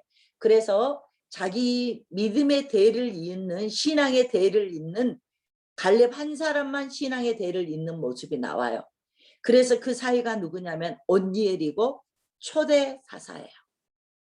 자기 딸. 그래서 이제 그 믿음이 사사기로 가면 믿음이 다 끊겨지는데 믿음의 바톤을 이어주는 그 역할을 한 게 갈렙이었다는 이런 스토리를 우리가 보면서 온니엘이 그래도 믿음에 이렇게 가문을 이어갔던 스토리를 보면서 제가 갈렙을 존경하고 정말 우리의 그림자를 드러내지 않고 어떻게 하나님의 나라를 잘 세우면 좋을까 하면서 제가 이렇게 이런 길을 나도 가고 싶다. 나도 이런 갈렙처럼 믿음의 이런 싸움을 싸우고 싶다라는 마음에 이제 이런 마음을 좀 나누었던 것 같아요. 그리고 나서 18장에 가면 이제 이 스토리가 계속 나왔고요. 이제 18장에 보면은 이제 온 회중이 실로에서 회막을 세웠어요. 그러니까 그 장막이 하나님의 성막이 어디에 세워져 있냐면 실로에 세워져 있어요. 여기에서 2절 보면 아직 분배를 받지 못한 7지파 얘기가 나오죠. 그래서 이 얘기를 이제 다 이 사람들의 리더를 뽑아서 4절 보면 3사람씩 뽑았죠. 그래서 다 그 땅들을 두루 보고 지도를 그려갖고 오라 그랬어요. 4절에. 그래서 5절에 보면 이 그려온 땅을 먼저 2지파 반, 2지파 반. 그래서 5지파 말고 7지파가 남았잖아요. 이 7지파가 6절에 그려온 이 그림을 지도를 그려온 것을 하나님 실로의 하나님의 성막 앞에서 제단에서 제비를 뽑아서 그리고 7지파에게 분배한 내용이 18, 19절이에요. 네.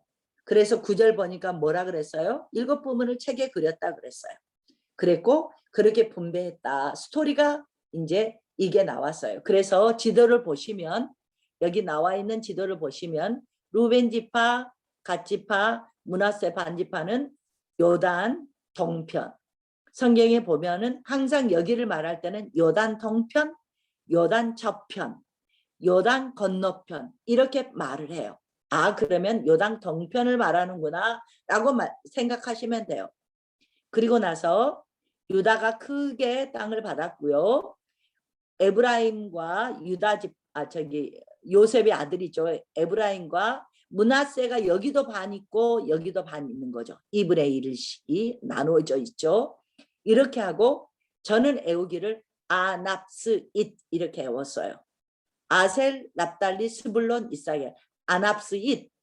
아납과 납달리 사이에 스불론이 있잖아요. 그래서 아납스잇 이렇게 애웠어요. 이래서 여기가 4지파가 된 거고 여기 한 지파 므낫세 에브라임 지파에서 2지파 반이 됐고 유다 바로 위에 누가 있냐? 베냐민 지파가 있죠. 막내 지파 베냐민이 있고 단이 있었어요. 그러면 여러분이 단 지파가 처음에 여기를 받았거든요. 여기를 받았거든요. 그랬는데 여기를 받았는데 조금 이따 17장에 가서 나올 거예요. 여기에서 17, 18장에 가면서 이렇게 이 단지파가 갈릴리 북쪽에 있는 단으로 이사하는 스토리가 나와요. 이주하는 스토리가. 왜요? 여기가 그 블레셋이 있는 지역이라서 정착을 못했죠. 철병거가 있는 지역이라서 정착을 못해서 일이 이제 단으로 이사를 가게 돼요. 이제 이것은 어디에서 나오냐면 다음 시간에 사사기 할 때 이게 나오니까 그림을 미리 알아두시면 되죠. 원래 여기였구나. 그러는데 사사기 가면 정착을 못하고 일이 이사가는 사건이 나와요. 그래서 여기를 라스라 그래요. 라이스 지역이라 그러죠. 라이스 지역. 일이 이사가는 스토리가 다음 책에 이제 나오게 되고 이렇게 정리를 하는 걸로 이제 7지파를 하고 나서 마지막에 어때요? 마지막에 19장에 마지막에 보면 50절에 여호와의 명령한 대로 여호수아가 명령한 대로 명령대로 여호수아가 요구한 성읍 에브라임 산지에 딥낫 세례를 주매 여호수아가 그 성을 건설했다. 49절 보면 이렇게 기업의 땅을 다 나누기를 마치고 자기들 중에서 여호수아에게 기업을 주었다. 이러면서 가장 리더였던 여호수아가 어때요? 다 땅 나누고 나서 마지막에 자기 지파가 있었던 에브라임 중에서 딥낫 세례를 받아서 자기 성읍을 만들었어요. 아름답죠? 가장 마지막에 이게 리더의 모습이구나라는 것을 우리가 보게 되죠. 그리고 나서 여러분은 이제 그래서 13장에서 요단 동편에 두 지파 반 했다. 14에서 4, 5, 6, 7 4장 길지만 갈렙을 위시해서 두 지파 반을 나눴다. 그러면 7지파 남았는데 7지파는 17장을 생각하시면 돼요. 17장까지 다 나누고 7지파는 17장까지 나누고 나서 18장에서 나누었다. 18장에서 18, 19장 7지파 나누고 나서 마지막 여호수아하고 이제 19장까지 끝났어. 13장에서 19장까지로 다 끝났어요. 그리고 나서 20장, 21장에 뭐가 나오냐면 6개의 도피성이 나와요. 도피성은 뭐 하는 곳이냐? 6개의 도피성이 요단 동편에도 3개 두고 요단 건너 여기 요단 서편에도 3곳을 놔서 6군데에다가 도피성을 6개를 놔뒀어요. 만약에 실수로 살인을 했는데 사람을 죽인 사람 우리 가족이 저 사람 때문에 죽였다. 실수도 아니던 저 사람 때문에 죽었다. 그러면 다 죽일 거 아니에요. 그래서 무지한 자의 피가 이 땅을 더럽히지 않으려고. 왜요? 이 땅은 이제 누구의 나라가 된 거예요? 하나님의 땅이에요. 하나님의 땅이고 하나님의 선물로 나눠주신 땅이에요. 하나님의 선물로 나눠주신 하나님의 땅이기 때문에 이 땅이 피가 살인으로 더러워지지 않게 하기 위해서 도피성을 주셨어요. 그러면 이 땅에 딱 오면은 대제사장이 살아있을 동안은 나가지 못해요. 대제사장이 죽으면 이 도피성의 피해 있다가 그리고 나서 나갈 수 있어요. 그러면 이 대제사장은 누구라고 생각이 돼요? 예표가 예수님이죠. 예수님이 십자가에 죽으셨을 때 우리 죄를 용서받고 우리가 예수님 때문에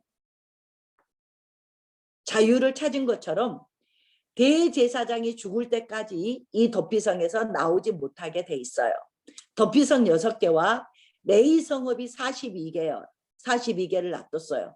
그러면 이 12지파가 받은 이곳에 전부 48개 성읍이 포진돼 있어요. 여기에서 누가 사냐? 레위인이 살아요.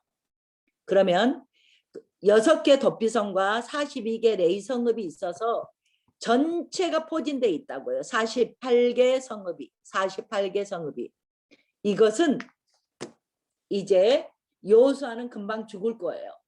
그러면 하나님 나라가 가나안에 세워졌는데 하나님의 마음을 보는 거예요. 하나님의 나라가 세워졌는데 하나님은 이 땅을 어떻게 정치를 하실 것인가를 볼 수 있어요.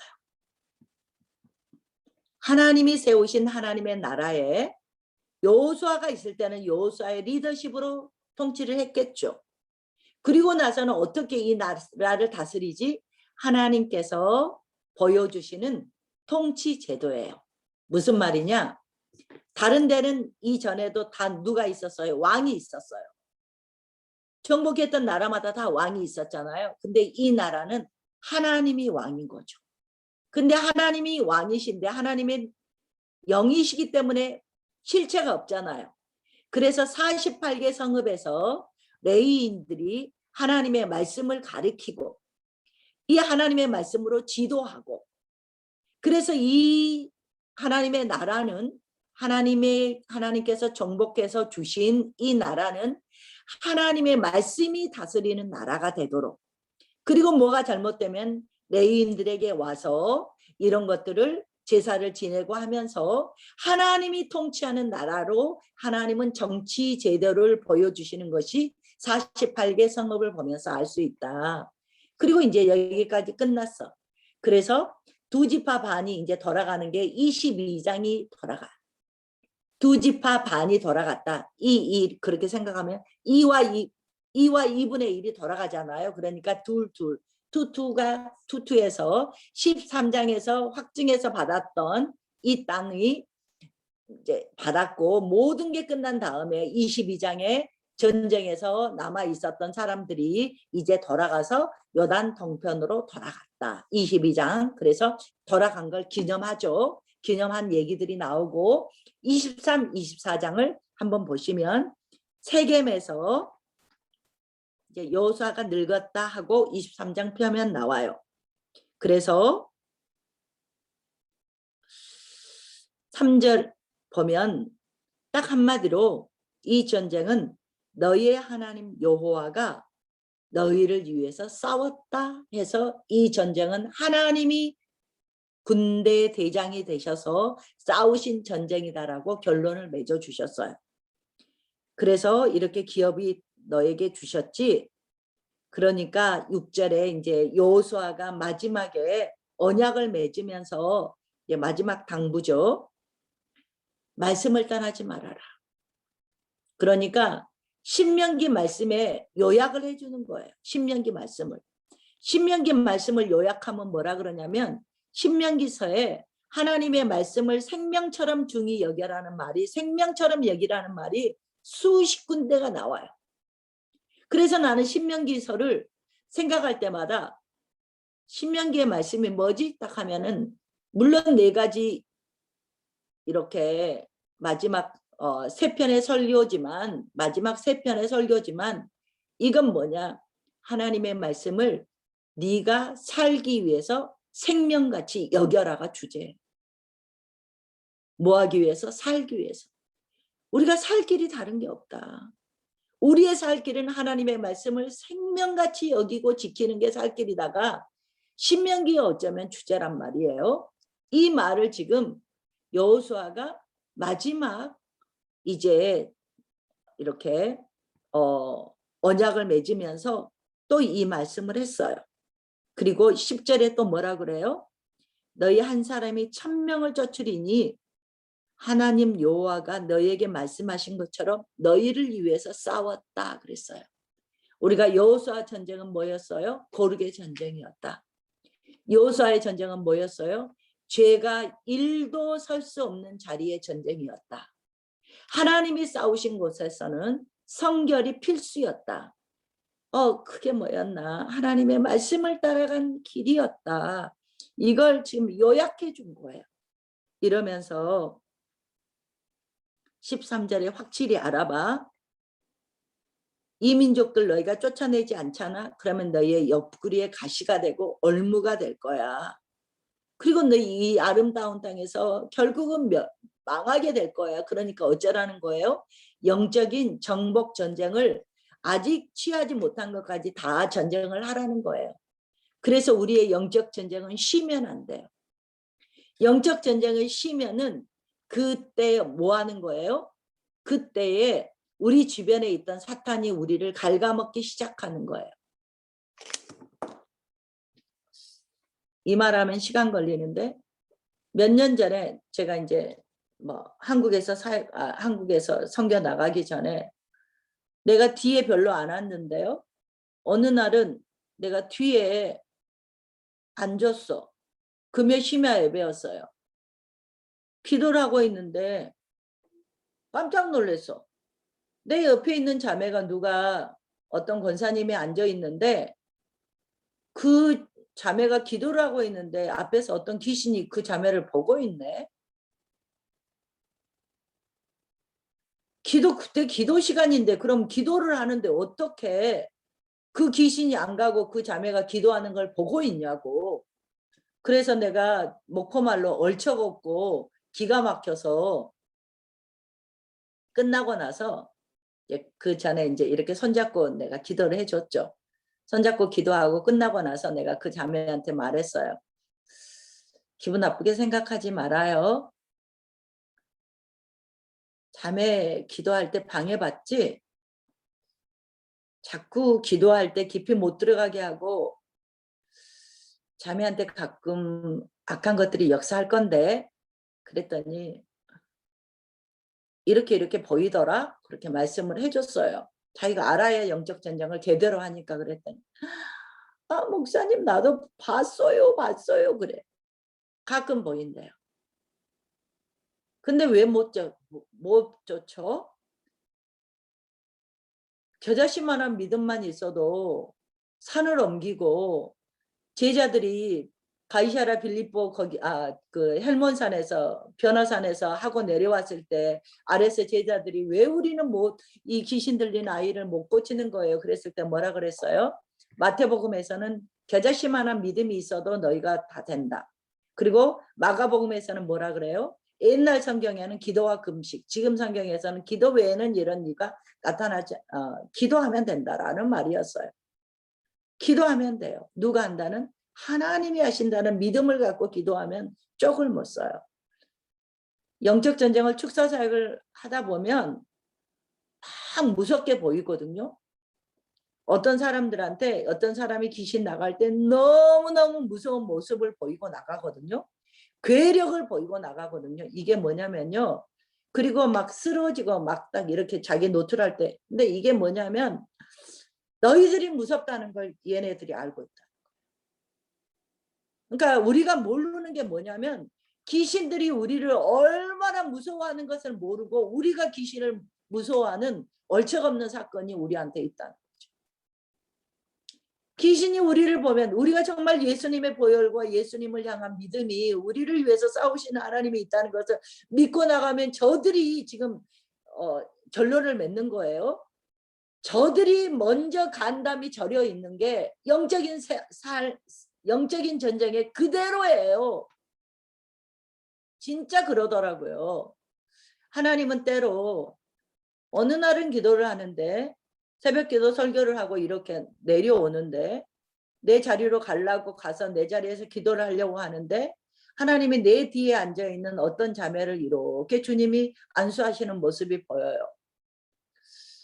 이거 나한테 보여주시는 것은 안수하라는 건데 그리고 이제 우리 교회 자매가 아니야. 그랬는데 알고 봤더니 우리 교회 집사님 언니가 그 동생이랑 같이 새벽 기도를 와서 기도를 했던 거예요. 그랬는데 나중에 알고 보니까 그 자매가 이제 신앙생활한 지 얼마 안 됐었는데 시어머니가 무당이었어요.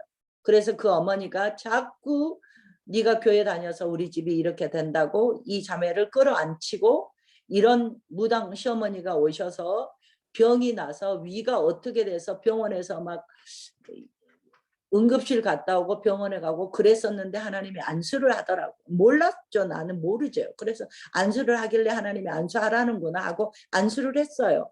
안수를 했는데 나중에 듣고 보니까 그 아팠던 게 이제 그냥 나은 거예요. 그래서 하나님이 하실 건데 왜 나한테 보여줬냐? 하나님이 싸우셨다는 걸 그 자매가 알라는 거지. 하나님이 니를 치료하셨다는 걸 알게 하려고 그냥 내 손을 대신 건데 하나님이 그 기도하는 그 시간에 새벽 기도 끝나고 새벽 말씀 끝나고 기도하는 그 시간에 하나님이 그 자매한테 이미 안수하면서 치료를 하셨다는 거죠. 한 번은 예배를 끝나고 그날 또 내가 설교를 했던 어느 날이었어요. 설교를 끝나고 나오는데 맨 뒤에 어떤 자매가 이렇게 어떤 분인지 모르겠어요.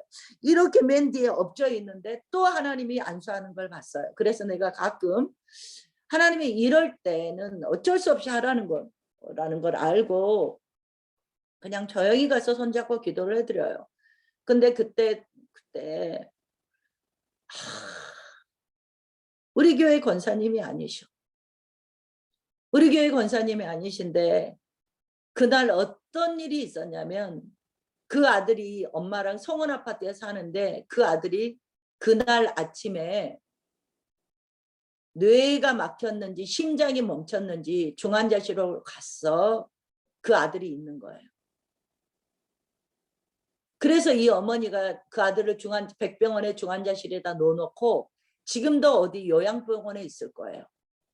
그 권사님이 지금 어디로 이사 가셨는지 안 보여서 볼 때마다 손잡고 기도해 주셨는데 그게 뭐예요? 하나님께서 보여주신 것은 그 집의 영적 전쟁이라는 걸 보여주신 거죠. 그래서 손잡고 기도를 했더니 통곡을 하고 우시더라고. 왜 안 그러겠어요? 장가도 안 간 아들이에요. 그 아들이 내가 그 화요일날 전도하고 있으면은 건널막 앞에서 담배 피면서 그때는 내가 집사였을 때도 있고 뭐 그랬겠죠. 역사가 기니까 믿어줘요. 나한테 물어봤던 형제예요. 그러면 이제 복음을 전하면 나도 결론은 이거예요. 나도 애쓰고 있어요. 나도 그러니까 교회는 나가잖아요. 나도 애쓰고 있어요. 그래서 하나님의 믿음 주시기를 기도할게요. 그리고 영접기도 한 번 더 하고 이랬던 형제가 그렇게 된 거예요. 정말 우리에게는 많은 영적 전쟁이 이거는 눈으로 보이는 영적 전쟁이지만 하나님께서는 우리 모두에게 보이지 않는 영적 전쟁을 주셨어요. 그랬는데 정말 놀랍게도 우리가 하나님 편에 붙어 있으면 하나님 말씀과 함께 있으면 저들이 먼저 간담이 놀라서 간담이 녹아 있다는 걸 우리 그런 배짱을 갖고 있어요. 그런 배포를 갖고 있으면 사탄이 무슨 난리를 쳐도 그 사람 귀에다 대고 예수님의 이름으로 명하노니 악하고 더러운 사탄아 물러가라. 내가 그것을 깨달은 이후에는 목소리도 톤도 올리지 않아요. 귀에다 대고 그 발광을 하고 있는 그 귀신 들린 사람들에게 잡혀있는 사람들에게 귀에다 대고 예수님의 이름으로 결박될지어다 하고 이 사람은 이 고통당하는 사람은 하나님의 사람이에요. 그래서 정말로 그 사람은 아끼는 마음을 갖고 그 사람이 귀신이 아니란 말이에요. 그 사람을 죽이려고 그 안에 있는 것 뿐이지. 그래서 이 사람에게 인격이 모독이 되지 않도록 이런 일들을 숱하게 겪고 나서는 그 사람은 정말 불쌍히 여기고 사랑하고 존중하는 마음으로 그 귀신만 쫓아내고 그분에게는 예수님이 맨날 하신 말처럼 또 여호수아가 마지막에 하는 말처럼 하나님의 말씀을 생명처럼 여기고 말씀 안에 거하세요. 그러지 않으면 귀신 떠들어와요. 말을 해주죠. 그래서 기도할지 모르는데 어떡하죠? 그러면 주기도문 사도신경 100번씩 하시면 이게 하나님이 가르쳐 주신 기도예요. 하면 기도할지 모르면 주기도문 100번씩 하면 돼요. 주기도문 하다가 암 환자가 나왔거든. 나 기도 못해요 그랬는데 주기도문 하다가 암이 나왔어요. 그래서 이렇게 하나님께서 이제 이렇게 땅을 선물로 주시고 24장에 14절 보면 24장 14절을 보면 마지막만 볼게요. 너희가 옛날에 섬겼던 그리고 이들이 섬겼던 신들 치워버리고 여호와만 섬겨라. 이게 결론이죠. 그래서 15절 마지막 보면 여호수아가 너희들한테 택해라. 나와 내 집은 하나님만 섬길 거야 라고 말하자 백성들이 여호와를 버리고 다른 신들 섬기지 않을 거예요. 17절에 이렇게 보호해 주셨던 18절에 이렇게 쫓아내 주셨던 이 하나님만 섬기겠습니다 할 때 21절 이렇게 우리는 여호와를 섬기겠습니다. 그리고 22절 증인을 세우고 24절 청종한다고 말하고 25절에 세겜 언약 즉 언약에 이렇게 갱신이라기보다는 갱신이라고 해도 되죠. 언약을 이렇게 계속 연속해서 언약이 맺어 나갈 수 있도록 언약을 맺고 율로와 법도를 제정하고 그리고 26절에 율법책에 기록하고 여호수아 서겠죠. 그리고 성소에 두고 돌이 20절에 이 돌이 증거가 되게 하시고 29절에 110세에 여호수아는 죽고 장사 지냈어요. 그랬는데 31절에 뭐라 그래요? 이 장로들이 살아있는 동안 즉 하나님이 역사를 행한 걸 아는 자들이 살아있는 동안만 여호와를 섬겼다. 그러면 이들이 죽고 나서는 어쩔까요? 사사기가 되는 거죠. 이렇게 여호수아는 마쳤어요. 그래서 우리는 여호수아를 통해서 가장 구약에서 아름다운 영적 전쟁의 승리를 기록한 책이 여호수아의 서예요. 우리가 이렇게 땅을 분배받고 땅을 정복하고 분배했어요. 우리도 하나님의 나라에 가서 하나님 나라를 분배받을 거예요. 상속으로 받을 거예요. 이러면 이 땅에 사는 것이 영적 전쟁이라는 얘기예요. 이런 영적 전쟁을 어떻게 우리가 배짱 있게 강하고 담대하고 두려워하지 않고 놀라지 않고 영적 전쟁을 할 것인가? 여러분에게 답이 그려졌으면 좋겠어요. 우리 함께 기도하고 마무리하겠습니다. 기도하고 오늘은 우리 금주가 기도하겠습니다. 금주가 홍금주 자매가 함께 대표로 기도해 주시고 우리 지금은 네. 다 마이크 켜시고 합심해서 기도할게요. 주여 이름을 한번 부르고 기도하겠습니다. 주여. 하나님 오늘 할렐루야. 여호수아의 말씀을 깊이 있게 배웠습니다. 우리의 할렐루야, 삶이 주여. 곧 영적 전쟁임을 배웠습니다. 아버지 하나님 하나님 우리가 주님 앞에 하나님이 맡기신 전쟁을 영적 감당하는 것은 전쟁터이고 우리가 특별한 전쟁의 우리가 기술을 가는 배우는 것이 길이 아니라 이런 영적 내가 전쟁이 나와의 전쟁을 온전히 승리하며 내 주님께서 삶을 주님 앞에 우리에게 성결하게 하나님이 싸우시겠다. 거룩하게 삼는 것입니다. 너희는 하나님의 아버지, 말씀 하나님께서 속에 나의 전쟁을 싸워주시는 그 겁니다. 길을 갈때 하나님의 말씀을 순종하는 것입니다. 내가 내 삶을 주관하는 것이 아니라 하나님의 주의 놀라운 말씀이 나의 섭리를 삶을 인도하여 이끌어 가시는 하나님 안에 것입니다. 있는 삶이 아버지, 얼마나 저는 제 마음대로 사는 것이 자유의 좋습니다. 삶이고 하나님, 저는 저희 뜻대로 이루어지는 우리에게 것이 좋습니다. 말씀하시는 내 마음에 원하는 대로, 내 감정에 이끌리는 대로 하나님 그냥 그대로 끌려가면서 내가 누리는 것들이 좋습니다. 하나님 이 모든 것들을 버리게 없어서 하나님 정말 불의 세례로 성령의 세례로 나의 모든 부족된 것들 옳지 않은 것들 다 태워주시고 오로지 말씀을 따라 주의 말씀이 인도하시는 대로 순종하며 따라가게 하여 주시옵소서. 아버지 하나님 정말 여호수아의 말씀 그 승리가 오직 주께서 허락하신 것임을 알게 하시며 또한 마지막에 하지만 여호수아가 백성들 앞에 나와 내 집이 여호와만을 섬기고 너희는 도저히 섬기지 못할 거라고 말했던 것들을 기억하게 하여 주시옵소서. 하나님 이스라엘 전쟁을 아는 장로들이 살아있을 때는 주님을 따랐지만 그들이 죽고 나서는 다 자기 수준에 오른 대로 떠나갔습니다. 하나님 40년간 이들을 여호수아 군대로 훈련할 때도 하나님 주의 말씀에 순종하느냐 순종하지 않느냐였습니다. 아버지 지금 우리도 똑같은 것 같습니다. 하나님 말씀에 순종하느냐 순종하지 않느냐 주의 부르짖음을 따라가느냐 따라가지 않느냐 하나님께서 허락하신 그 약속의 땅에서 그 말씀을 온전히 순종하느냐 순종하지 않느냐가 이 모든 영적 전쟁의 승리를 비결이 됩니다. 하나님 우리에게 전쟁이 없다라고 생각하지 않게 하여 주시옵소서. 우리에게 전쟁이 있다는 것을 마음 가운데 새기게 하여 주시옵소서. 내가 멈춰 있으면 사단이 나의 마음을 갉아먹는 것임을 알게 하셔서 늘 우리 삶에 전쟁이 있고 내가 가만히 있으면 지는 것이고 전쟁을 기억하고 보이지 않는 것을 분명히 나의 삶을 가로막고 나의 생명을 취하게 하며 나의 기도를 방해하며 하나님의 역사를 순종하는 것을 방해하는 것을 알게 하셔서 늘 말씀에 순종하고 말씀에 힘을 얻고 그함으로 영적 전쟁에 승리하게 하여 주시옵소서. 하나님 내 안에 승리에 멈추는 것이 아니라 나에게 맡기신 영혼들 나와 함께하는 사람들을 위하여 준비하게 하시고 하나님 그들을 위하여 그들이 승리할 수 있도록 그 손과 마음을 붙잡고 인도하게 하여 주시옵소서. 주님 승리 주시옵소서. 주님의 권능으로 온전히 강림해 주시옵소서.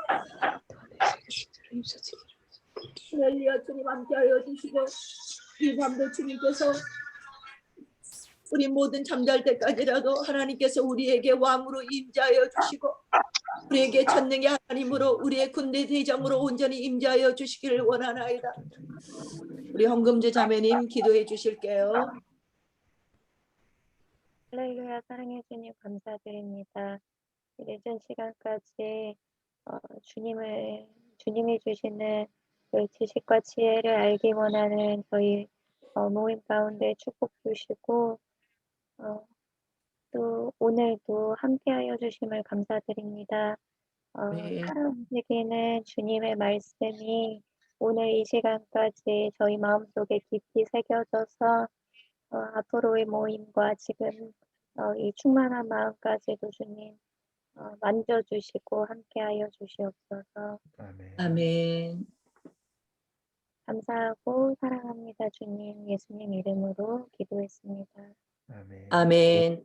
하늘에 계신 우리 아버지여 이름이 거룩히 여김을 거룩히 받으시오며 받으시오며 나라의 나라의 임하옵시며 임하옵시며 뜻이 하늘에서 뜻이 이루어진 것 것 같이 같이 땅에서도 이루어지이다.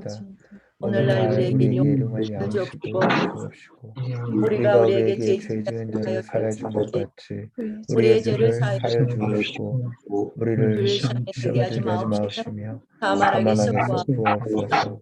나와 내게 권세와 나라와사 거짓게 영원히 있사옵나이다.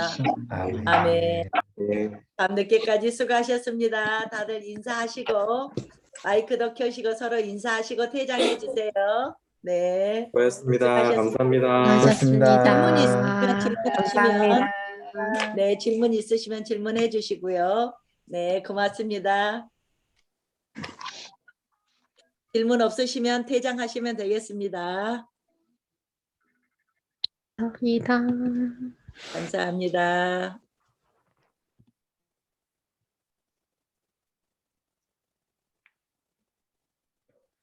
애쓰셨습니다. 네, 수고하셨습니다. 감사합니다, 목사님. 네, 똑같이 영상 유튜브에 업로드해 놓겠습니다. 네, 고맙습니다.